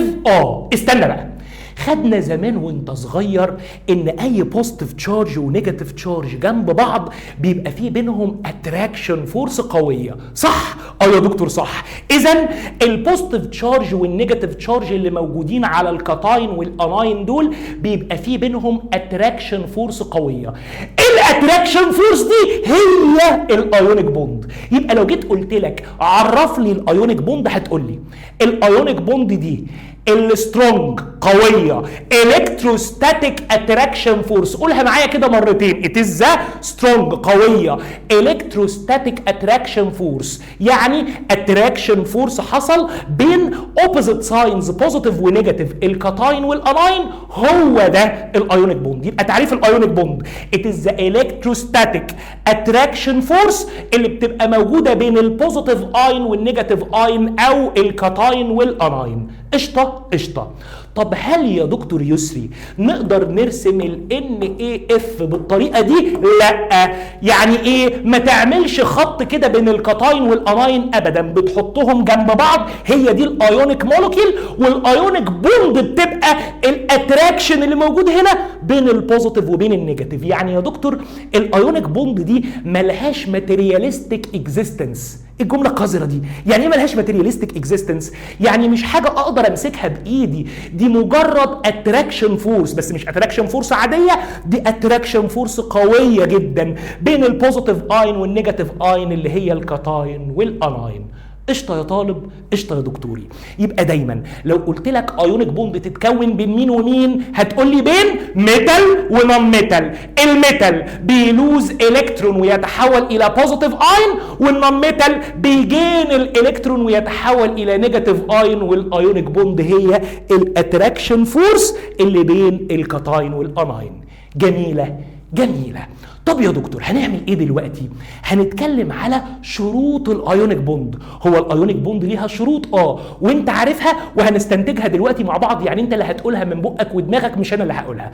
بص يا صديقي، لما نيجي نتكلم على شروط الايونيك بوند، اول شرط انها تتم بين حاجتين، بين ميتال وبين نون ميتال. نفتكر مع بعض، الميتال ده كان بيعمل ايه؟ كان بيلوز الالكترون ويتحول الى بوزيتيف اين. والنون ميتال ده كان بيعمل ايه؟ النون ميتال ده كان بيجين الالكترون ويتحول الى نيجاتيف اين. طب يا دكتور والايونيك بوند هي الاتراكشن اللي بين البوزيتيف اين والنيجاتيف اين جوه الايونيك مولكيول بتاعتنا. يعني ال NaCl الاتراكشن اللي بين ال Na بوزيتيف والCl نيجاتيف هو ده الايونيك بوند، وال NaCl دي اسمها الايونيك مولكيول. جميله. خلاص يا دكتور انا عرفت اول شرط. طب تاني شرط عندي ان فرق الالكترونيجاتيفيتي اللي بين الميتال والنون ميتال يكون فرق كبير اعلى من الرقم ده هتحفظه معايا اللي هو 1.7. دكتور الحته دي مش مجمعها قوي لانها علاقه بالترم اللي فات، وانا كنت الترم اللي فات مفخد شويه. هفكرك، انظر الي يا عزيزي الطالب، ده البريودك تيبل.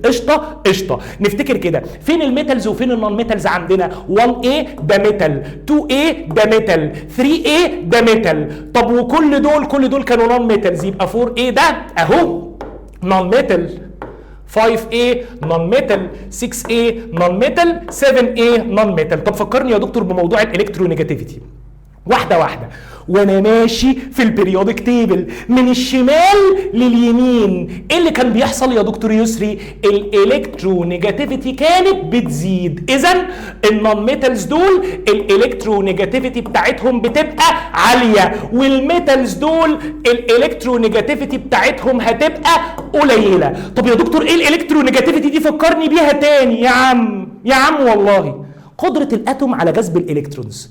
يعني لو انا اتوم الالكترونيجاتيفيتي بتاعتي عاليه هقدر اجذب الالكترونز ليا. طب والميتالز الالكترونيجاتيفيتي بتاعتهم بتبقى قليله، يعني ما بيقدروش يشدوا الالكترونز ليها. يبقى دايما النون ميتالز هي اللي بتشد الالكترونز ليها بتجين، والميتالز هي اللي بتلوز. وفرق الالكترونيجاتيفيتي بين الميتال والنون ميتال اللي هيعملوا الايونيك بوند لازم يبقى اعلى من 1.7. ايه ده يا دكتور؟ يعني انا المفروض احفظ الالكترونيجاتيفيتي بتاعت كل الاتومز اللي في البريودك تيبل دي؟ لا، تبقى عارف معايا بس ان 1A و 2A دول اقصى شمال البريودك تيبل ميتالز الالكترونيجاتيفيتي بتاعتهم قليله جدا، والنون ميتالز اللي في جروب 6A و 7A دول اقصى يمين البريودك تيبل الالكترونيجاتيفيتي بتاعتهم عاليه جدا. فدايما فرق الالكترونيجاتيفيتي بين اي ميتال في جروب 1A و 2A واي نون ميتال في جروب 6A و 7A هيبقى اعلى من 1.7. يبقى لازم فرق الالكترونيجاتيفيتي بين الميتال والنون ميتال اللي هيعملوا الايونيك بوند يبقى اعلى من 1.7. واحد منهم يبقى ميتال قدرته على جذب الالكترونز هتبقى قليله جدا جدا جدا، يعني الالكترونيجاتيفيتي بتاعته قليله، والتاني هيبقى نون ميتال قدرته على جذب الالكترونز هتبقى عاليه جدا جدا جدا، يعني الالكترونيجاتيفيتي بتاعته عاليه، وفرق الالكترونيجاتيفيتي بين الحاجتين اللي هيعملوا الايونيك بوند يبقى اعلى من 1.7. اي حاجه من 1A و 2A هتعمل ايونيك بوند مع 6A و 7A، لان دايما فرق الالكترونيجاتيفيتي بين الاثنين جروبس دول هيبقى اعلى من 1.7. قشطه يا دكتور، كده انا خلصت شروط الايونيك بوند. تعالى بقى نتعلم نرسم ايونيك مولكيول بتاعه كذا اكزامبل موجود عند حضرتك في الكتاب، ونطبق فيهم طريقه عم لويس اللي انا لسه قايلها لك من شويه. القصص اللي هعملها دلوقتي دي في منتهى المتعه، تمشي معايا قصه ونبتدي بسم الله الرحمن الرحيم باول اكزامبل عندنا. لو جيت قلت لك عايزين نعمل اكزامبل تكوين المولكيول اللي اسمها صوديوم كلورايد، نجيبهم من وهم اتومز نشوف مين عمل لوز مين عمل جين ونرسم بطريقه لويس واحده واحده، والله هتبقى لعبه زي العسل. يلا، ادي صوديوم اتوم وادي كلورين اتوم، يعني دلوقتي لسه ما عملوش البوند مع بعض، لسه هم اتومز وما كونوش مولكيول. اهو جيت في يوم من الايام ودخلت على الصوديوم وقلت لها السلام عليكم، ازيك يا صوديوم؟ انا يسري. قالت لي اهلا يا يسري. قلت لها اهلا يا صوديوم، حلمك ايه؟ قالت لي انا صوديوم 11، يعني الالكترونز بتاعتي 281، يعني لو جيت اوزع الالكترونز اهو 281، عندي في الاوتر موست هنا الكترون واحد.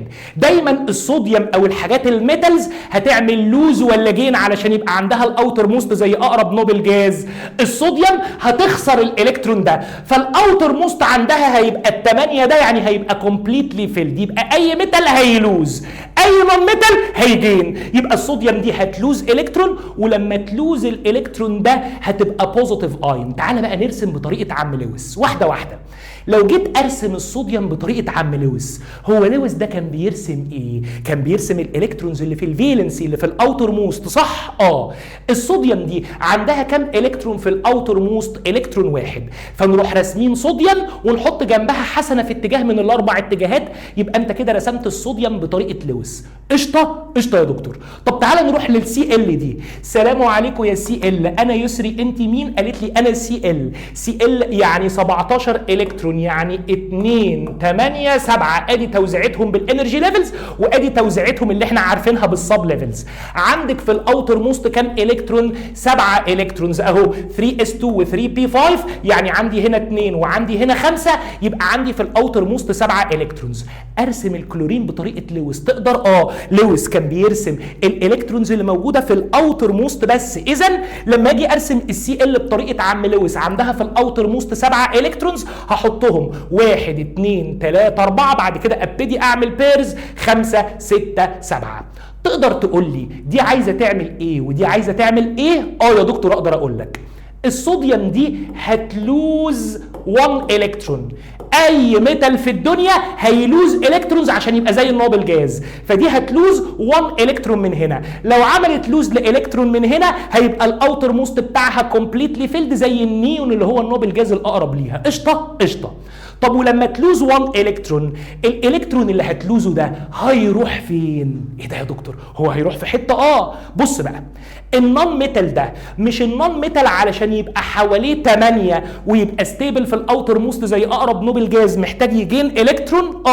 الالكترون اللي الصوديوم هتلوزه ده هيجينه، يبقى ده هيجين 1 الكترون. يبقى الالكترون ده الاحمر بتاع الصوديوم اللي هتخسره هو الالكترون اللي السي ال هتجينه، يعني هتاخده.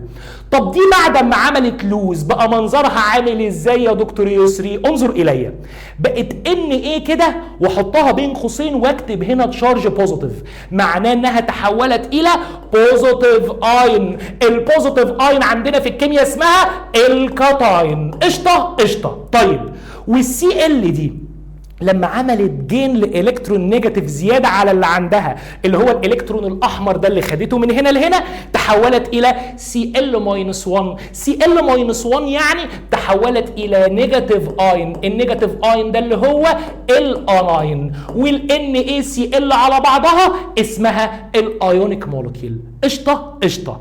الصوديوم الميتال عمل لوز، والكلورين اللي هو النون ميتال عمل جين. اللي عمل لوز خسر الالكترون ده فخلاص ما برسموش كده وتبقى دي بوزيتيف اين، واللي عمل جين هرسم الالكترونز بتاعته وعليهم الكترون زياده اللي هو عمل له جين، وده اللي بقى النيجاتيف اين. طب يا دكتور فين الايونيك بوند؟ الايونيك بوند دي ملهاش ماتيرياليستيك اكزيستنس. مش فاهم الجمله دي؟ يعني ملهاش وجود حقيقي مادي تقدر تمسكه. تبقى فاهم ان الاتراكشن فورس اللي بين البوزيتيف اين والنيجاتيف اين، السترونج الكتروستاتيك اتراكشن فورس اللي بينهم دي هي دي الايونيك بوند. طب الان اي سي ال على بعضها اسمها ايونيك مولكيول. والله سهله وعسل، والله العظيم سهله وعسل. نعمل اللي بعدها علشان نثبت الفكره في دماغنا اكتر واكتر. يلا اكزامبل تاني عندنا، عايزين نعمل المولكيول اللي اسمها مغنيسيوم كلورايد. قشطه قشطه. يلا نعمل القصه بقى بتاعتنا انا وانت. واحد هفق اللي هو بهاء، وواحد قوي الالكترونيجاتيفيتي بتاعته عاليه اللي هو بيج رامي، واحد ميتال والتاني نون ميتال. بس استنى، الام جي سي ال 2 دي فيها مغنيسيوم و2 سي ال صح؟ تعالى كده نمشي اللعبه دي مع بعض. هجيب الاول المغنيسيوم اتوم. المغنيسيوم اتوم عندها 12 الكترون، يبقى انا كده الاول ببص عليها وهي اتوم. يعني لو جيت اوزع الالكترونز بتاعتها 2 8 2، عندها 2 الكترونز بس في الاوتر موست. طب المغنيسيوم ده جروب 2 ايه ميتال. الميتال دايما كان بيلوز ولا بيجين؟ كان بيلوز الكترون. طب الميتالز اللي في جروب 2 ايه زي المغنيسيوم او الكالسيوم بتلوز 2 الكترونز عشان تبقى زيها زي اقرب نوبل جاز صح؟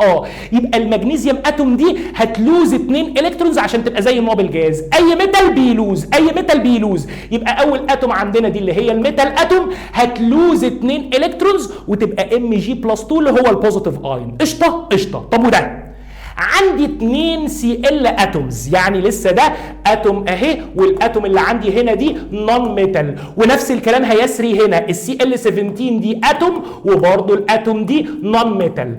الاتوم اللي اسمها سي ال دي عندها 17 الكترون، يعني 2 8 7، ودي زيها بالظبط 2 8 7. اي واحده من دول هيبقى حلمها ايه تفتكر؟ نون ميتال، يبقى هيجين الالكترون من الميتال، يبقى النون ميتالز دي هتجين الالكترون عشان تبقى ستيبل. السي ال دي محتاجه تجين الكترون واحد تكمل بيه السبعه دول يبقوا 8 فتبقى ستيبل، والسي ال دي نفسها تجين الكترون هنا تكمل السبعه 8 برضه فتبقى ستيبل. يبقى كل سي ال من دول عايزه تجين 1 الكترون عشان تبقى ستيبل صح؟ صح. الاول يلا بقى بايدك كده هات لي ورقه بيضه فاضيه وارسم لي كل اتوم من دول بشكل عم لويس. تقدر؟ والله اقدر. يلا ادي المغنيسيوم هنرسمها اهو، ام جي، وعندها كام الكترون في الاوتر موست وهي اتوم عندها 2 الكترونز. هحط واحد كده واحط واحد كده. تمام. اوعى تحطهم جنب بعض، لازم الاول عشان يبقى فيه 2 الكترونز جنب بعض يبقى كل اتجاه فيه سنجل الكترون. المغنيسيوم ما عندهاش في الاوتر موست غير 2، حط واحد كده واحد كده. قشطه. طب بالنسبه للسي ال يا دكتور تعالى نرسمها. السي ال اتوم، ادي سي ال عندها في الاوتر موست كام؟ 7 اللي هم ال5 وال2 دول، صح؟ تعالى نحط ال7 دول. 1 2 3 4 ثم 5 6 7. ايه بقى اللي انت ملاحظه؟ فاضل لها الكترون عايزه تجينه علشان ده يبقى متجوز كمان ويبقى حواليها 8 في الاوتر موست فتبقى ستيبل. يا دكتور. والسي ال اتوم دي نفس الكلام بنفس الملل. ادي السي ال دي عندها في الاوتر موست ال7 اللي هم دول، ادي 1 2 3 4 5 6 7. فاضل لها برضو الكترون واحد عايزه تجينه علشان يبقى عندها في الاوتر موست 8 فتبقى ستيبل. في اسهل من كده؟ يبقى انا كده رسمت الاتومز بطريقه لويس. يلا انا هسال وانت تقول لي عشان خاطري، المغنيسيوم ده هيلوز ولا يجين الكترون؟ المغنيسيوم ميتال، وما دام ميتال هيلوز. طب ميتال من انهي جروب؟ ميتال من جروب 2A، يعني عنده في الاوتر موست 2 الكترونز فلازم يلوز ال2 الكترونز، فهنا هيلوز 2 الكترونز. ولما يلوز 2 الكترونز هتشيل منه الحسنتين الزرق دول، خلاص ما دول ال2 الكترونز اللي هيلوزهم، وهيتحول الى ام جي، ونحطها كده بين قوسين ونكتب عليها بلس 2. يعني تحول الى ايه؟ تحول الى بوزيتيف اين اللي بنطلق عليها في الكيمياء كلمه كاتاين. قشطه جميله. طب ودول بص بقى، الالكترون ده هينتقل لدي، فهيخلي دي كامله، والالكترون ده اللي هي هتلوزه السي ال الثانيه هي اللي هتجينه. هتقول لي طب ما السي ال واحده تجين الاثنين الكترونز، اقول لك احنا مش في زريبه، السي ال عايزه تجين الكترون. هتقول لي طب ما تجين الاثنين، اقول لك مش هينفع، هي اصلا عشان تبقى ستيبل هتجين الكترون. طب ما المغنيسيوم هتلوز 2، ما في 2 سي ال، دي تجين الكترون ودي كمان تجين الكترون. طب تعالى نشوف منظرهم بعد ما عملوا جين للالكترون شكلهم عامل ازاي. انظر الي يا قمر، السي ال دي لما عملت جين لالكترون الاول هي عندها دول بتوعها 1 2 3 4 5 6 7، ولما عملت جين للالكترون ده بقى عندها الكترون ازرق زياده عن طبيعتها، يبقى تحولت الى سي ال اهي عليها -1. يبقى السي ال -1 هي السي ال بعد ما عملت جين لالكترون. اذا يا دكتور يسري اللي عليها -1 دي هي النيجاتيف اين اللي اسمها الاناين. قشطه. والسي ال الثانيه هتعمل نفس الفكره بنفس الملل، يعني السي ال الثانيه دي هتيجي السي ال الثانيه دي هنا اهي اصلا عندها مين؟ هوبا، وعايزه تجين هوبا، هتجين هوبا على الهوبا عشان يبقوا 8. هتجين الهوبا ده منين؟ ما هي خدت الكترون من المغنيسيوم، يعني تحط لها هنا الكترون ازرق واخده من المغنيسيوم زياده، يعني برضو تحولت الى نيجاتيف اين اللي هي الاناين. ادي نيجاتيف اين اللي هي الاناين.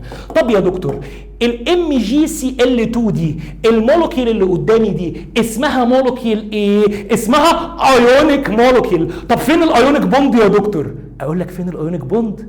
تعال. ملهاش ماتيرياليستيك اكزيستنس، يعني لو جيت اقفشها مش هعرف. دي هي الاتراكشن فورس اللي بيكون موجود بين البوزيتيف اينز والنيجاتيف اينز. الاتراكشن اللي بينهم هو ده الايونيك بوند. في اسهل من كده في الدنيا؟ عايزك تتدرب وتعمل دي بايدك ورقه وقلم، ولما نيجي نحل الاسئله بتاعه الكلاس شيت هكسر ايدك حل اسئله ايونيك مولكيولز وايونيك بوند. خلصت؟ والله العظيم خلصت. جميله كده؟ والله العظيم جميله كده. وبكده عزيزي الطالب نبقى خلصنا الاكزامبلز اللي موجوده على الايونيك بوند. تمام. عايز اقول حاجه مهمه قوي بقى، هناك فرق شاسع بين كلمه ايونيك بوند وايونيك مولكيول. يعني لو جيت قلت لك الام جي سي ال 2 دي ايه؟ هتقول لي الام جي سي ال 2 دي بما ان ده ميتال وده نون ميتال وفرق الالكترونيجاتيفيتي بينهم اعلى من 1.7، اذا دي اسمها ايونيك مولكيول. تمام حلو. طب فين الايونيك بوند؟ في فرق بين كلمه بوند ومولكيول. البوند هي الاتراكشن اللي موجود بين البوزيتيف اينز والنيجاتيف اينز، يبقى البوند اتراكشن فورس، انما دي كلها على بعضها كده اسمها ايونيك مولكيول. هنعمل ايه دلوقتي يا عزيزي الطالب؟ هنخش بالتفصيل في صفات او الكاركترز بتاعه الايونيك مولكيول. يعني ايه يا دكتور يسري؟ انظر الي. الايونيك مولكيولز دي عندها صفات بتميزها، وكل الايونيك مولكيولز مشتركين في نفس الصفات دي.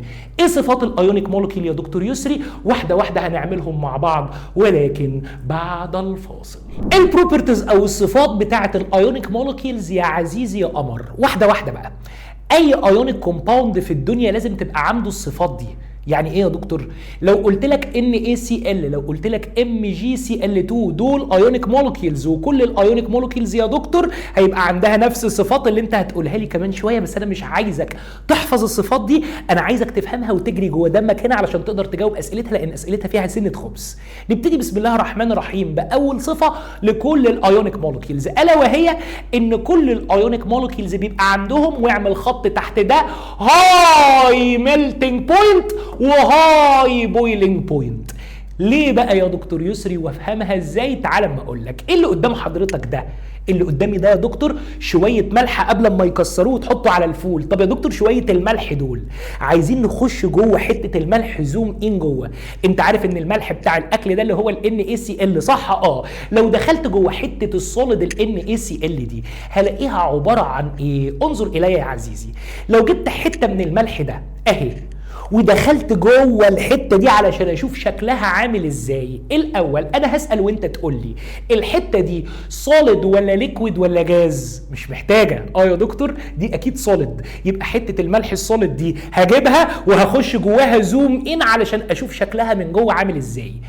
اي حاجه ايونيك، يعني ايونيك مولكيول او ايونيك كومباوند زي اللي قدامك ده، وهو موجود في شكل السوليد، وهو موجود في شكل الايه؟ السوليد، لازم يبقى موجود في شكل حاجه اسمها كريستال لاتس. يبقى اكتب الكلمه دي كده ورايا وهفهمك معنى كلمه كريستال لاتس يعني ايه. كريستال اهو، وهو موجود في شكل ايه؟ وهو موجود في شكل سوليد. السوليد ده دايما بيبقى حاجه اسمها كريستال لاتس. يعني ايه بقى يا دكتور كريستال لاتس ده؟ انظر الي عزيزي الطالب. هل حته الملح دي لو دخلت جواها هلاقي فيها مولكيول واحده من NaCl ولا ملايين المولكيولز من NaCl جنب بعض؟ ملايين المولكيولز من NaCl جنب بعض. وانا عارف ان Na ده البوزيتيف اين بتبقى Na بوزيتيف، وان Cl دي هي النيجاتيف اين الاناين اللي بتبقى Cl نيجاتيف. بص ربنا سبحانه وتعالى خالقهم وهم في شكل السوليد مترتبين ازاي. انظر الي يا عزيزي.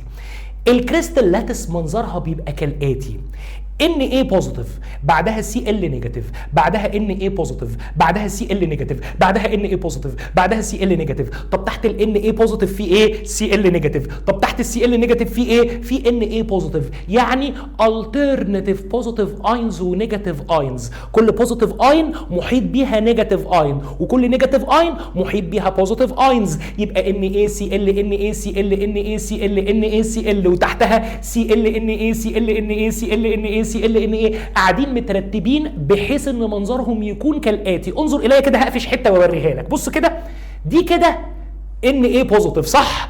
بص حواليها من كل الاتجاهات وشوف مين اللي بيحوطها. هتلاقي بيحوطها من فوق هنا Cl نيجاتيف، يمينها هنا Cl نيجاتيف، شمالها هنا Cl نيجاتيف، تحتها هنا Cl نيجاتيف. شايف كل بوزيتيف اين محيطه بيها نيجاتيف اينز من كل الاتجاهات. طب والنيجاتيف اين، اي نيجاتيف اين، تعال نمسك مثلا الCl نيجاتيف اللي انا بشاور لك عليها دي، هتلاقي حواليها Na بوزيتيف من كل الاتجاهات. يبقى ال NaCl رتبت نفسها بحيث انها في شكل السوليد، في شكل الايه؟ السوليد، وربنا خليها كده في شكل السوليد، بتبقى ريجولارلي ارينجد بوزيتيف اينز ونيجاتيف اينز الترناتيف، يعني كل بوزيتيف جنبها نيجاتيف والنيجاتيف جنبها بوزيتيف وهكذا.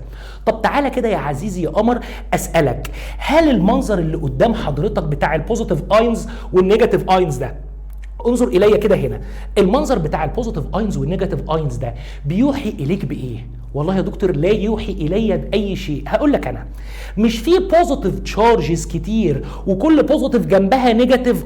يبقى في شكل السوليد الايونيك مولكيولز بيبقى فيها سترونج ايونيك بوندز، يعني سترونج الكتروستاتيك اتراكشن فورس بين البوزيتيف اينز والنيجاتيف اينز. كل بوزيتيف اين متحوطه بنيجاتيف اينز ماسكين فيها، وكل نيجاتيف اينز متحوطه بوزيتيف اينز ماسكين فيها، يعني في اتراكشن فورس قوي جدا بينهم. طب هل في مكان لصباعي يخش بينهم؟ لا، دول قافشين في بعض وقريبين من بعض وهم في شكل السوليد، ومفيش مكان حتى لصباعي ده انه يخش بينهم. طب يا دكتور ليه ده بقى بيؤدي الى ان الميلتنج بوينت والبويلنج بوينت بتاعه الايونيك مولكيولز وهي سوليد بتبقى عاليه؟ افهم مني. عشان احول شكل السوليد ده الى شكل الليكويد محتاج اعمل ايه؟ هقول لك انا محتاج ان انا اسخن، ادي حراره. الحراره اللي هديها هتتغلب على الاتراكشن فورس اللي بين البوزيتيف اينز والنيجاتيف اينز، فتبعدهم شويه عن بعض، ولو بعدوا شويه عن بعض تتحول من شكل السوليد الى شكل الايه؟ الليكويد. يبقى الفرق بين الليكويد والسوليد ان الليكويد ايونيك مولكيولز بيبقى فيه مسافه بين البوزيتيف اينز والنيجاتيف اينز، بيبعدوا عن بعض شويه. والليكويد ده لو انا عايز احوله لجاز برضه هديله حراره، يعني من السوليد للليكويد بدي حراره، المثلث ده في الكيمياء يعني حراره، ومن الليكويد لجاز بدي حراره. لما ادي الليكويد حراره هبعد البوزيتيف اينز والنيجاتيف اينز عن بعض اكتر واكتر، فهيبقوا موجودين في شكل جاز. يبقى تاني انا هسال وانت تقول لي ايه الفرق بين السوليد والليكويد والجاز في الايونيك مولكيولز؟ الايونيك مولكيولز لو موجوده في شكل السوليد، البوزيتيف اينز والنيجاتيف اينز بيبقوا موجودين في شكل اسمه كريستال لاتس، يعني لازقين في بعض، وكل بوزيتيف متحوطه بنيجاتيف وكل نيجاتيف متحوطه بوزيتيف، والاتراكشن فورس هنا بيبقى في قمته عالي جدا. لو سخنت اديت حراره هتغلب على الاتراكشن فورس وابعدهم عن بعض، احولها الليكويد. سخنت الليكويد واديته حراره هتغلب على الاتراكشن فورس اللي بين البوزيتيف اينز والنيجاتيف اينز وابعدهم عن بعض اكتر، تتحول الى جاز. قشطه قشطه. طيب ايه المشترك بين كل الايونيك مولكيولز؟ كل الايونيك مولكيولز او الايونيك كومباوندز البويلينج بوينت والميلتنج بوينت بتاعتهم بتبقى عاليه، يعني علشان الاتراكشن فورس اللي موجوده في السوليد هنا قويه جدا والاينز لازقه في بعض، هتحتاج مني ان انا اديها حراره كتير قوي علشان اتغلب عليها. يعني ايه؟ هجيب الولاعه بتاعتي واسخن هنا، هسخن قليل ولا اسخن كتير؟ طول ما الاتراكشن فورس قويه هتحتاج مني تسخين كتير علشان ابعدهم عن بعض واحولهم من شكل السوليد لشكل الليكويد. ونفس الكلام الليكويد هيحتاج حراره كتير عشان يتغلب على الاتراكشن فورس القويه ويحوله من شكل الليكويد لشكل الجاز. يبقى السؤال بمنتهى البساطه، اول صفه للايونيك مولكيولز ان الايونيك مولكيولز كلها عندها هاي ميلتنج بوينت وهاي بويلنج بوينت، يعني بتحتاج بالبلدي حراره كتير عشان احولها من السوليد للليكويد او من الليكويد للجاز. جيف ريزون ليه؟ علشان there is strong attraction force between البوزيتيف اينز والنيجاتيف اينز، بما ان دول ماسكين مع بعض جامد قوي يبقى هيحتاجوا حراره كتير علشان اتغلب عليها. needs high heat energy to overcome الاتراكشن فورس اللي بينهم، فتحولهم من شكل السوليد للليكويد او من شكل الليكويد للجاز. يبقى اول صفه موجوده عندنا ان كل الايونيك كومباوندز عندها هاي بويلنج بوينت وميلتنج بوينت، بتحتاج هاي هيت انرجي عشان تحولها من سوليد لليكويد لجاز. ليه؟ السبب اللي هيتكتب عشان there is strong electrostatic attraction force موجوده بين البوزيتيف اين والنيجاتيف اين، ودي بتحتاج حراره عاليه عشان تقدر تتغلب عليها. قشطه قشطه. يبقى احنا كده خلصنا اول صفه للايونيك مولكيول. نخش مع بعض في تاني صفه. تاني صفه عندنا بقى في الايونيك مولكيول هتكلم مع حضرتك على حاجه اسمها الالكتريك كوندكتيفيتي، يعني هل بتقدر توصل الكهرباء ولا لا؟ تعالى كده نعمل التجربه دي مع بعض ونشوف انا هموت ولا هعيش. تحاول تتوقع عزيزي الطالب، لو جبت كهرباء ووصلت الكهرباء دي بده، مين ده؟ ده ايونيك اهو، ايونيك كومباوند ماشي، اللي هو ال NaCl الملح، ولكن الملح اللي انا وصلت فيه الكهرباء ده موجود في شكل الايه؟ السوليد. تعال نشوف بقى كده، نجرب انا هتكهرب وهموت ولا هعيش. غالبا انا هعيش عزيزي الطالب عشان اكمل معاك الترم. تعال نشوف مع بعض. لو وصلنا دي وانا جيت صباعي اهو حطيته هنا، تتوقع ان انا هموت؟ تعال نشوف. اها عادي عشت. وهكمل الترم وهخلصه ان شاء الله باذن الله ومش هسيبك عزيزي الطالب. ده معناه ايه يا دكتور يسري؟ ده معناه حبيب قلبي الطالب ان ال NaCl اللي هو اكزامبل على الايونيك مولكيول ما بيوصلش الكهرباء لو كان solid، يعني does not conduct electricity لو موجود في شكل السوليد. يعني لو حطيت صباعي هنا هعيش عزيزي الطالب مش هموت. ليه يا دكتور بقى ما بيوصلش الكهرباء وهو solid؟ تعال نشوف. انا لسه قايل لك من شويه وهو صلد مش شكله بيبقى موجود بالمنظر ده NaCl NaCl NaCl وكلهم لازقين جنب بعض. الشكل ده كان اسمه ايه؟ يا دكتور يا دكتور يا مجرم، لسه محفظه لك من دقيقتين بس انت نسيته يا سمكه. ده اسمه كريستال.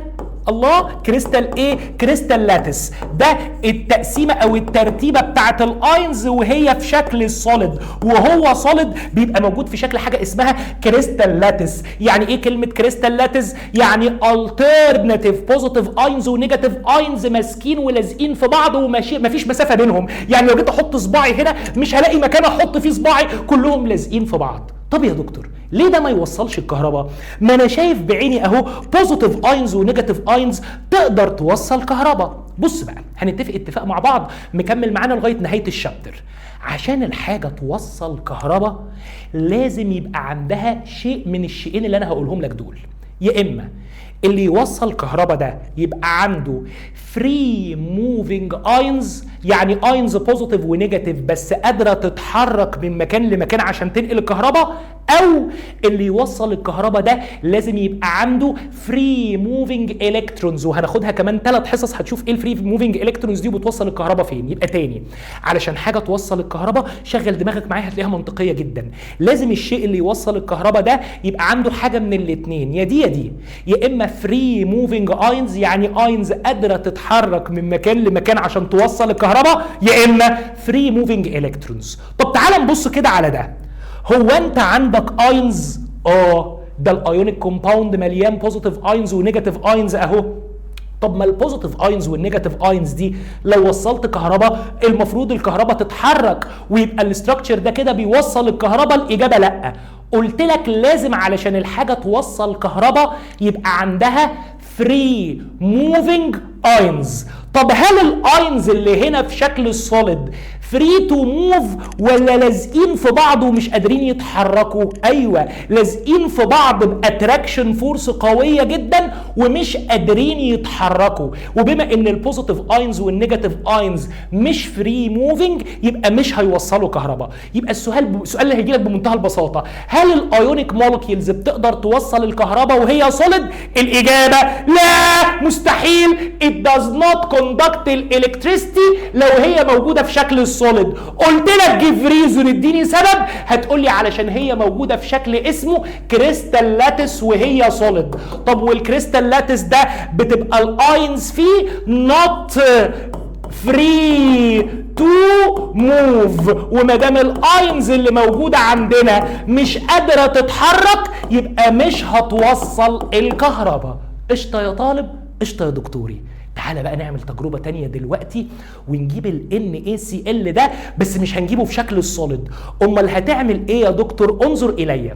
هجيب ال NaCl ده في شكل حاجة من الاتنين واعرف الفرق بينهم عشان خاطري. هجيبه في شكل مولتن او في شكل ايكوس. يعني ايه يا دكتور مولتن او ايكوس وايه الفرق بينهم؟ هقول لك انا. هو انا لو جبت حتة ال NaCl السوليد مش كل ان ايه جنبها سي ال، مش كل ان ايه جنبها سي ال. يا دكتور يسري كل ان ايه جنبها سي ال قريبين من بعض، قريبين من بعض كلهم بالمنظر ده ومفيش مسافه بينهم لحاجه تتحرك. هنا هم موجودين في شكل الايه؟ السوليد.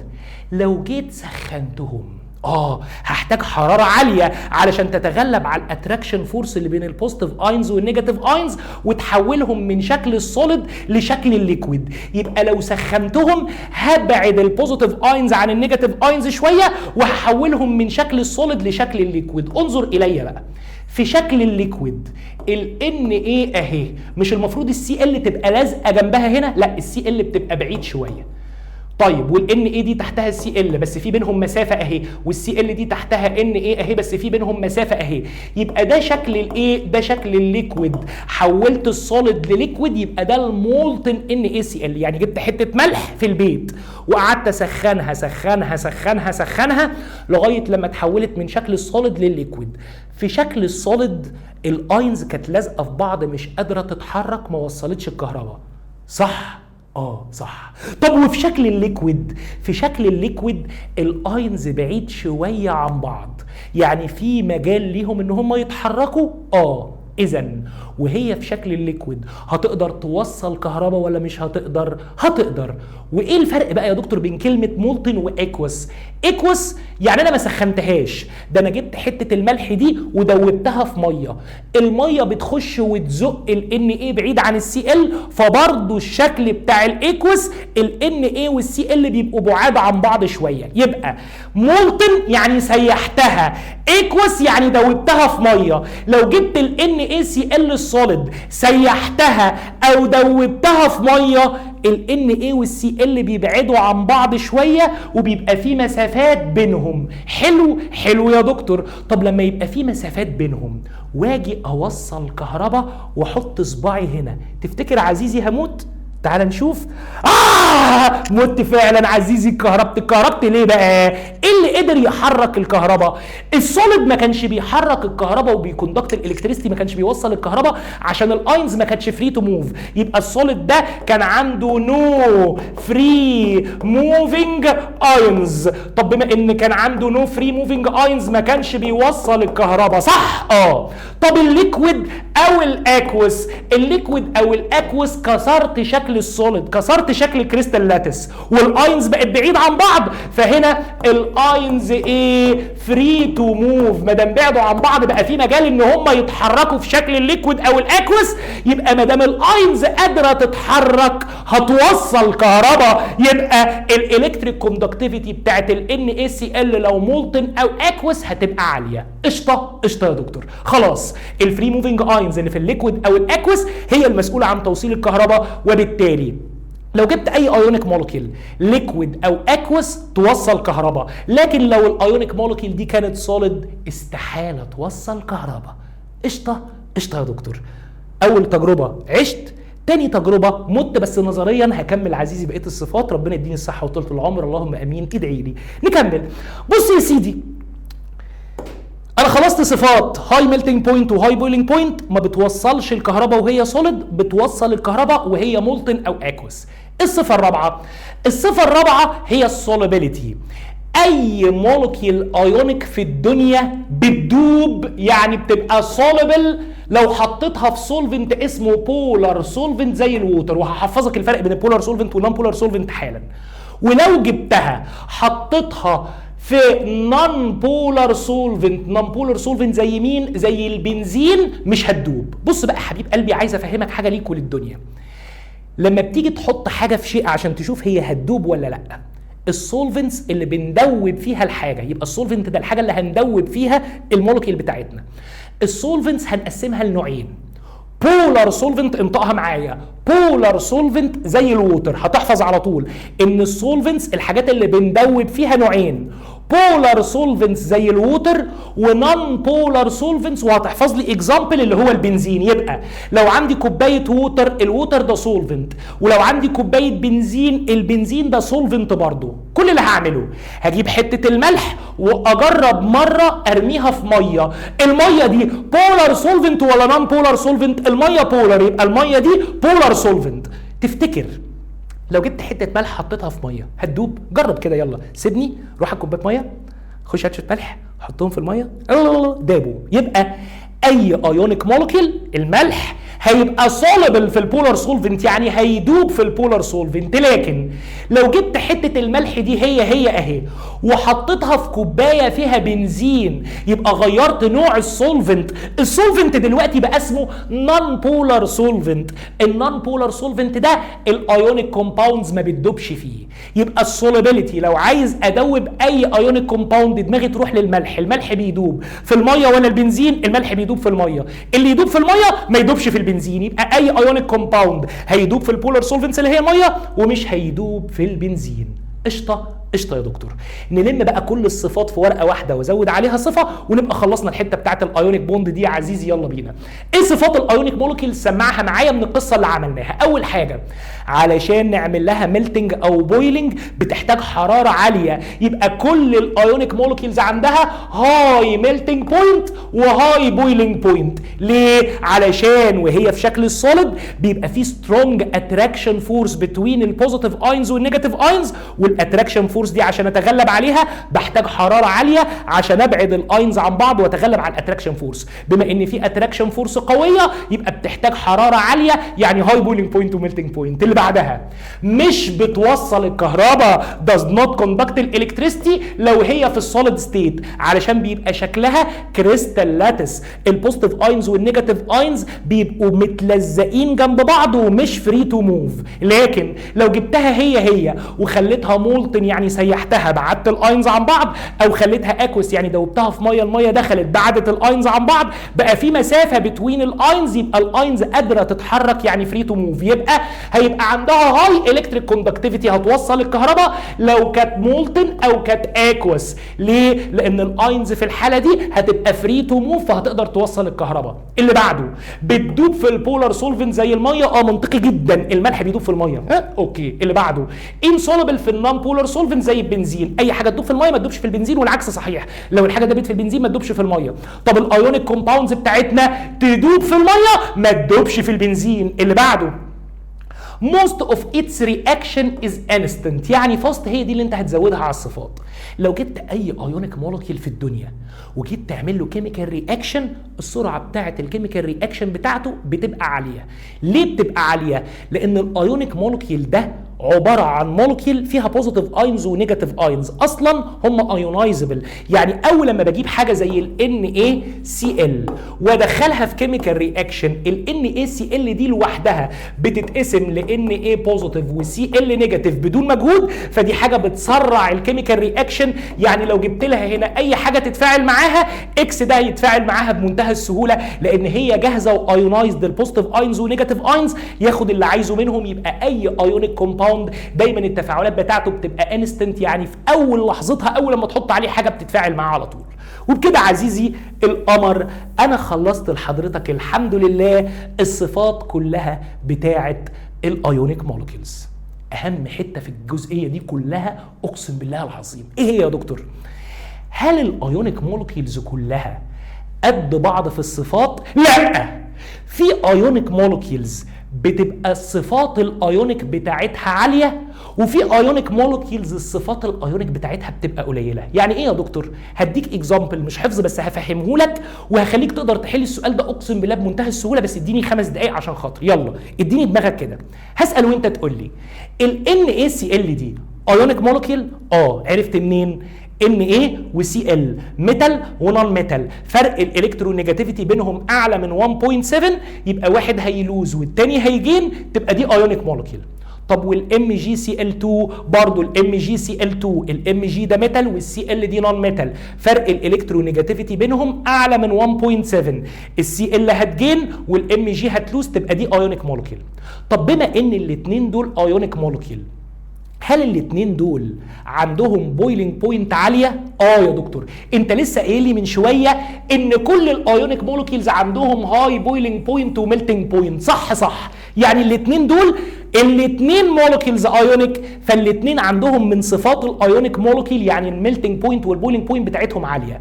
طب هل الميلتنج بوينت والبويلنج بوينت بتاعتهم اللي هي عاليه دي قد بعض؟ لا، في واحد فيهم هيبقى اعلى من التاني. اللي هيبقى اعلى من التاني في الصفه بتاعه الايونيك مولكيول يبقى ده ايونيك مولكيول اقوى وعندها من صفات الايونيك مولكيول اكتر، والتاني هيبقى اضعف. هيبقى ايونيك مولكيول بس هتبقى ايونيك مولكيول صفاتها ضعيفه. الاثنين هيبقى عندهم بويلنج بوينت وميلتنج بوينت عاليه، بس واحد فيهم البويلنج بوينت والميلتنج بوينت بتاعته هتبقى اعلى من التاني. الاثنين هيوصلوا كهرباء بس واحد فيهم هيوصل كهرباء اكتر من التاني. طب بتعرف منين يا دكتور يا ابن الدكتور؟ خدت عليا قوي يا عزيزي. تعرف منين يا دكتور مين في الاتنين دول عنده صفات ايونيك اكتر؟ تعال بقول لك بقى اللعبه بتعتمد على ايه. اللعبه بتعتمد على الديفرنس في الالكترونيجاتيفيتي. يا دكتور انت شرحتها من شويه. الالكترونيجاتيفيتي هي قدره الاتوم على جذب الالكترونز. طيب دايما الميتال الالكترونيجاتيفيتي بتاعته بتبقى قليله، هفق بهاء، والنون ميتال بجرامي الالكترونيجاتيفيتي بتاعته بتبقى عاليه. وفرق الالكترونيجاتيفيتي بين الميتال والنون ميتال علشان يعملوا لي ايونيك بوند ويكونوا ايونيك مولكيول لازم يبقى اعلى من 1.7. كل ما فرق الالكترونيجاتيفيتي بين الميتال والنون ميتال اللي هيكونوا الايونيك مولكيول ما يزيد، كل ما الايونيك مولكيول دي ما تبقى اقوى. وكل ما فرق الالكترونيجاتيفيتي بين الميتال والنون ميتال ما يقل، كل ما الصفات الايونيك ما هتبقى اقل.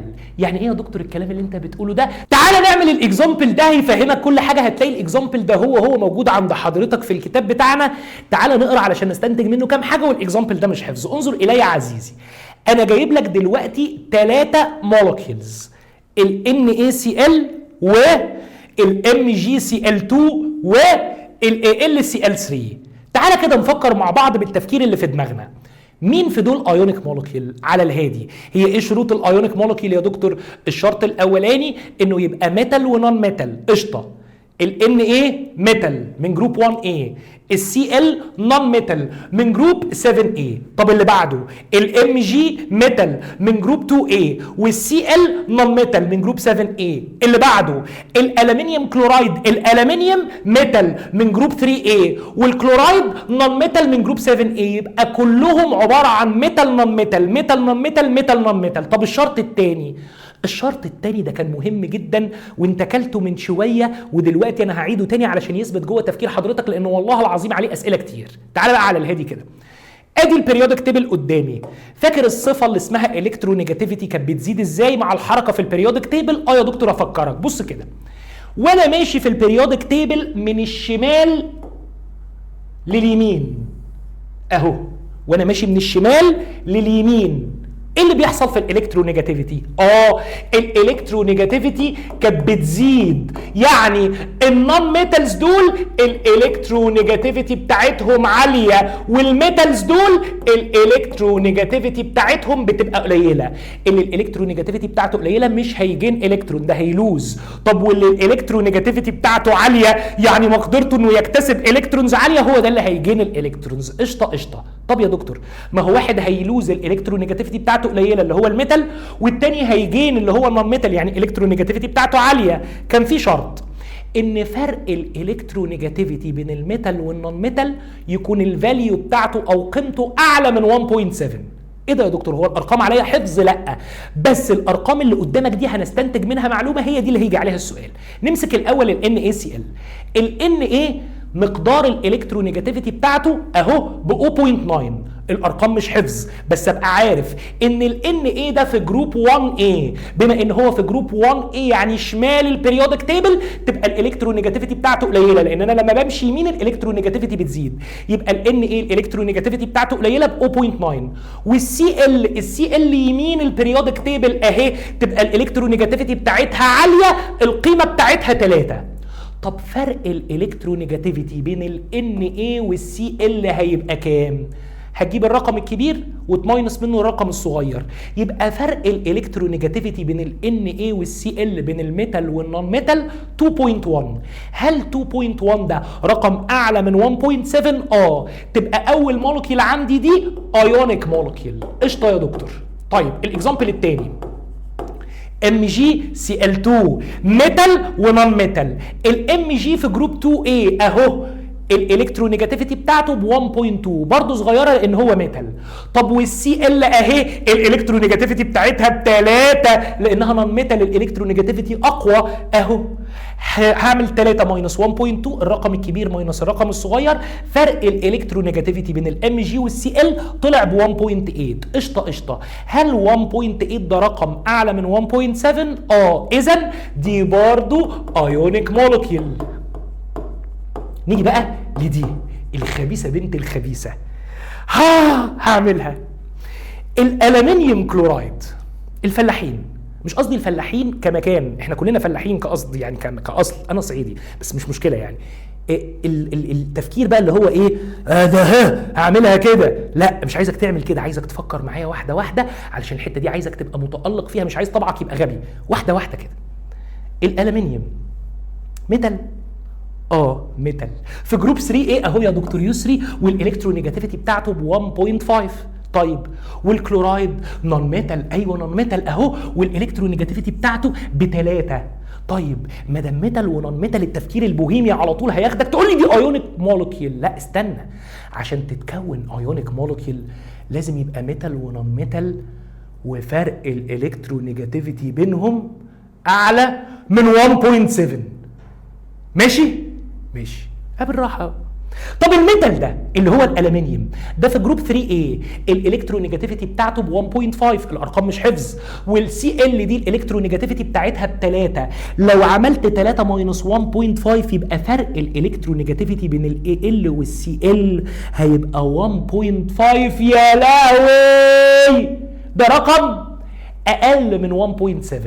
يبقى المولكيول اللي قدامي دي مش مولكيول ايونيك اصلا يا دكتور يسري، امال دي مولكيول ايه؟ كوفالنت، وده بقيه الحصه. يبقى المولكيول دي مش مولكيول ايونيك اصلا. علشان ايه يا دكتور؟ عشان ما اتحققتش فيها الشرطين. هما ميتال ونون ميتال، لكن فرق الالكترونيجاتيفيتي بينهم اقل من 1.7، اذا مش هيكونوا ايونيك مولكيول. ده المولكيول دي هيبقى اسمها كوفالنت مولكيول، وهناخدها كمان شويه مع بعض ان شاء الله رب العالمين. يبقى الاثنين مولكيولز دول ايونيك والمولكيول دي مش ايونيك. قشطه قشطه. عايز بقى اقول ايه؟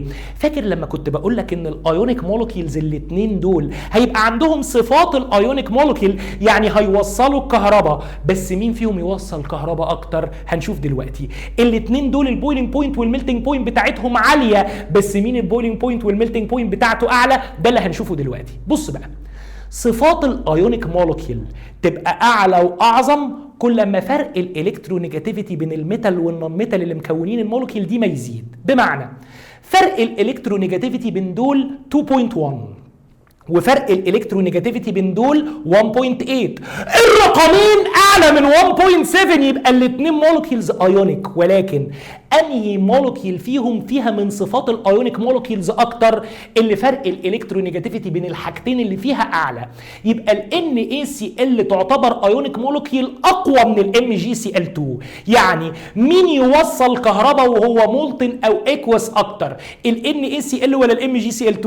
ال NaCl. مين البويلينج بوينت والميلتنج بوينت بتاعته هتبقى اعلى؟ ده 810 ميلتنج بوينت، ده 714 ميلتنج بوينت. الرقمين عاليين بس الرقم ده اعلى، لان فرق الالكترونيجاتيفيتي بين الميتال والنون ميتال اللي في المولكيول دي اكبر. يبقى كل ما فرق الالكترونيجاتيفيتي بين الميتال والنون ميتال اللي مكونين الايونيك مولكيول ما يبقى اعلى، كل ما المولكيول دي يبقى فيها صفات الايونيك كاركتر اعلى. يبقى الاثنين يوصلوا كهرباء بس دي توصل اكتر. الاثنين البويلينج بوينت والميلتنج بوينت بتاعتهم عاليه، بس دي هيبقى البويلينج بوينت والميلتنج بوينت بتاعتها اعلى.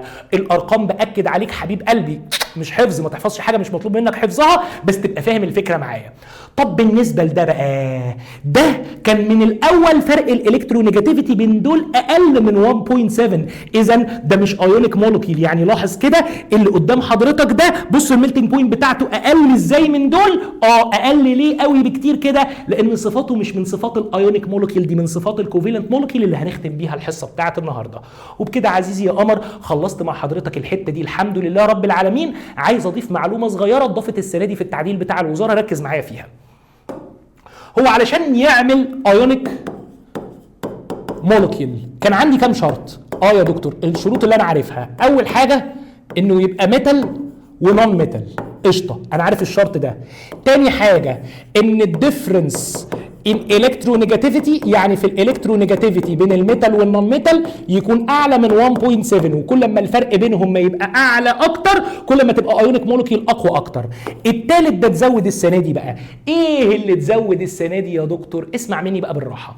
من صفات الايونيك مولكيول انها الايونيزابيليتي بتاعتها عاليه. يعني ايه كلمه ايونيزابيليتي بتاعتها عاليه؟ انظر الي كده عزيزي، لو جيت قلت لك ان ايه Cl دي كده ايونيك مولكيول، صح؟ لو جبتها مولتن او اكوس يعني سيحتها او دوبتها في شويه ميه وجيت اتفرج عليها هلاقيها لوحدها اوتوماتيك بتتقسم الى Na بوزيتيف زائد Cl نيجاتيف. يعني المولكيول جاهزه انها على طول اول لما ابتدي اعمل عليها اي كيميكال رياكشن احطها في شويه ميه ادوبها اخليها مولتن تتقسم للاينز بتاعتها. الصفه دي اسمها الايونايزابيلتي. كل الايونيك كومباوندز او الايونيك مولكيولز الايونايزابيلتي بتاعتهم بتبقى اعلى من 50%. يعني ايه يا دكتور؟ يعني لو جبت 100 واحده من ال NaCl، ال 100 واحده من ال NaCl دول اكتر من 50% منهم بيتقسموا اوتوماتيك ل NaCl، يعني اوتوماتيك بيبقى اينز. يبقى هنا اكتر من 50% من ال NaCl دي على طول اوتوماتيك بتتقسم ل Na وCl، يعني ايونايزابل بتتقسم للاينز بتاعتها. لكن لو جبت حاجه زي ده HCl، ال HCl بتديني H بوزيتيف و Cl نيجاتيف، لكن الايونايزابيلتي بتاعتها اقل من 50%. يعني ايه اقل من 50%؟ يعني لو جبت 100 واحده من ال HCl هتلاقي ان اقل من 50% منها بتتقسم ل H و Cl والباقي بيفضل زي ما هو HCl. افهم مني معنى كلمه ايونايزابيلتي دي عشان سهله قوي. كلمه ايونايزابيلتي يعني الامكانيه بتاعت المولكيول انها تتقسم لاينز. اذا اي ايونيك مولكيول لو جيت دوبتها او بدات بيها كيميكال رياكشن اوتوماتيك بتتقسم للاينز بتاعتها بنسبه اكتر من 50%. لكن لو عندي حاجه زي ال HCl دي لا تعتبر ايونيك مولكيول، يعني دي مش ايونيك مولكيول. طب يا دكتور ال HCl اللي هي مش ايونيك مولكيول دي لو جت تتقسم لبوزيتيف اينز ونيجاتيف اينز بتتقسم بس بنسبه اقل من 50%. يبقى انا حفظتها ايونايزابيلتي يعني قدره المولكيول انها تتقسم للاينز. لو الايونايزابيلتي اعلى من 50% تبقى دي ايونيك مولكيول، لو الايونايزابيلتي اقل من 50% تبقى دي مش ايونيك مولكيول. ومش عليك اكتر من الكلمتين دول هم اللي زادوا عليك. يبقى يا دكتور الحمد لله احنا فنشنا الايونيك بوند والايونيك مولكيولز، عرفنا صفاتها، عرفنا شروطها، عرفنا ازاي نلعب بيها ونرسمها بشكل لويس. هنعمل ايه دلوقتي؟ هنختم الايونيك بوند باخر حته برضو زايده السنه دي في المنهج بتاع الوزاره، بتتكلم على حاجه اسمها الساينس تكنولوجي. يعني ايه استخدامات الايونيك بوند في العلم بتاعنا؟ ده اللي هنعمله مع بعض دلوقتي ولكن بعد الفاصل. الساينس تكنولوجي الحته اللي زودوها ايه ده يا قلبي؟ ده القلب يا دكتور يسري. ايوه ده القلب، مش ده القلب. انت بيرسموا لك القلب كده طول عمرك بس ده كذب. ده كذب ليه بقى يا دكتور؟ لان القلب الاستراكشر الحقيقي بتاعه اهو. ايه ده؟ ده القلب اللي عندنا هنا. ايوه ده القلب. وانت حبيب قلبي في المكان ده عايز افكرك بس كده بمعلومات خدتها وانت صغير. هو القلب ده بيضخ الدم للجسم ازاي؟ بص بقى، الحاجات اللي انا هقولها دلوقتي دي حاجات متقدمه ومتطوره جدا جدا جدا على سن حضرتك. انا درستها لان انا صيدلي. هديها لك بشكل كده بسيط جدا جدا جدا، ممكن يبقى مخل كمان بالعلم، بس هركز على المعلومات اللي هتخش جوه تفكيرك واللي مطلوبه منك ليها علاقه بالكيمياء. هو القلب ده مسؤول عن ايه؟ القلب ده مسؤول عن الحب يا دكتور. لا عزيزي، لا لا لا. في الحقيقه انا قلبي ممكن يكون ما بيحبش بس بيعيشني. انا قلبي بيحب عادي، بس القلب يعني بتاع الانسان مش لازمته الحب. القلب ده لازمته ان هو مضخه الدم للجسم كله. يعني في دم بيجري جوه جسمنا، الدم اللي بيجري جوه جسمنا ده المسؤول عن ضخه هو القلب. يعني القلب ده شبهه كده بقبضه ايدك. علشان يضخ الدم لجسمك كله محتاج يحصل فيه عمليتين. العمليه الاولانيه انه ينقبض كده ثم يفتح يفك. ينقبض كده فالدم يروح رايح لجسمك ثم يرجع يفك يملى دم تاني، ثم ينقبض كده ثم يرجع يفك. يبقى النبضات او الضربات بتاعت القلب دي عباره عن ان قلب حضرتك عمال يعمل كده ويفك، يعمل كده ويفك. عضله بتشد وترخي تشد وترخي فتروح ضخ الدم لجسمك كله. قشطه قشطه. بس يا دكتور انا شايفك كده رايح في حته بيولوجي مش عجباني. ايه علاقه الكيمياء بالموضوع ده؟ الكيمياء ليها علاقه بكل حاجه عزيزي الطالب. بص يا صديقي، هنشبه المنظر بتاع القلب بالمنظر الجميل الصغنن بتاعك ده عشان افهمك. قلبك ده علشان ينبض ويضخ الدم محتاج ان هو يكونتراكت ويريلاكس، يكونتراكت ويريلاكس بالمنظر ده. العمليه دي بتتم ازاي؟ العمليه دي بتتم بالكيمياء. سبحان الله، والله سبحان الله. جسمي وجسم حضرتك وجسمنا كلنا في 3 انواع من الاينز عايزك تحفظهم معايا. دول اللي حفظ عندك انا كاكا ايه انا كاكا ده؟ انا اللي هو الصوديوم اهو انا، ثم كاكا. مين كاكا ده يا دكتور يسري؟ كاكا ده اللي هو الاتي، Na والكي والسي اي. Na دي انا، كاكا ادي كاكا. ايه بقى كاكا ده يا دكتور؟ واحده واحده عشان اقول لك، عشان قلبك ينبض ايه اللي بيحصل فيه. اول شيء موجود عندك يا حبيب قلبي يا قمر، علشان قلبك ينقبض لازم الكهرباء بتاعت قلبك تتغير. يعني ايه؟ يعني قلب حضرتك بيدخل علشان ينقبض جوه عضلة القلب بتاعتك صوديوم. يبقى اول حاجة بتدخل صوديوم، يفضل الصوديوم يدخل يدخل يدخل جوه عضلة القلب. اول لما الصوديوم يبتدي يدخل تبتدي العضلة تنقبض. ثم بعد الصوديوم بيجي دور الكالسيوم. الكالسيوم برضو بيدخل بس بعد الصوديوم، يفضل يخلي العضلة منقبضة ثواني، مش ثواني كاملة، يعني أجزاء من الثانية، يخليها شوية تفضل منقبضة كده. بعد ما تفضل منقبضة كده دخل صوديوم ودخل كالسيوم حافظ على الانقباض، لازم تطلع بوزيتيف اينز من القلب لبره. البوزيتيف اينز اللي بتطلع بتبقى البوتاسيوم، بيطلع من جوه لبره. يبقى في حاجتين بيدخلوا وحاجه بتخرج. علشان العضله تنقبض بيدخل جواها صوديوم يليه كالسيوم، وتفضل منقبضه شويه لغايه لما البوتاسيوم اللي جوه يبتدي يخرج، فالعضله تبتدي تريلاكس. يبقى صوديوم وبوتاسيوم، صوديوم وكالسيوم دخل بدات تنقبض، بوتاسيوم طلع تريلاكس. صوديوم وكالسيوم دخل تنقبض، بوتاسيوم طلع تريلاكس، وتفضل العمليه دي تستمر وقلبك يفضل ينبض ويفضل قلبك شغال. اي تغيير في تركيز الاينز جوه وبره بيؤدي لمشاكل مختلفه في القلب بتاع حضرتك. المشاكل دي بقى ممكن يقول لك ده عنده القلب ويسيبها مفتوحه، لا، امراض القلب كتير. في امراض بتبقى ان الانقباضات نفسها ضعيفه، في امراض تانية بتبقى ان الانقباضات دي مش ماشيه برتم معين اللي هو رتم الصحيح. كل الامراض دي تدرسها لما تكبر وتدخل كليه طب او صيدله. اللي مطلوب منك النهارده ان القلب علشان ينبض في 3 اينز بتشارك في الموضوع ده. الصوديوم والكالسيوم بيدخلوا، يفضل القلب منقبض اجزاء من الثانيه، بعد كده البوتاسيوم يخرج فالقلب يريلاكس تاني، والعمليه دي تفضل تتكرر. يبقى صوديوم كالسيوم بوتاسيوم هم دول المسؤولين عن انقباض قلبك وفكه عشان الدم يتضغط او يترفع لجسمك كله. طب يا دكتور يسري قول لي بقى، لو في تغيير في الكونسنتريشنز بتاع دول احنا بنعمل ايه او بنعرف ازاي؟ عندنا حاجه في العلم اسمها ECG اللي هي الكترو كارديوجرام. رسمه كده بتبقى رسمه ليها طريقه معينه في القرايه. الرسمه دي في حاجات طالعه وحاجات نازله، حاجات طالعه وحاجات نازله، حاجات طالعه وحاجات نازله. لما تخش ان شاء الله كليه الطب هتقدر ان انت تقراها. طب الرسمه دي بتعتمد على ايه؟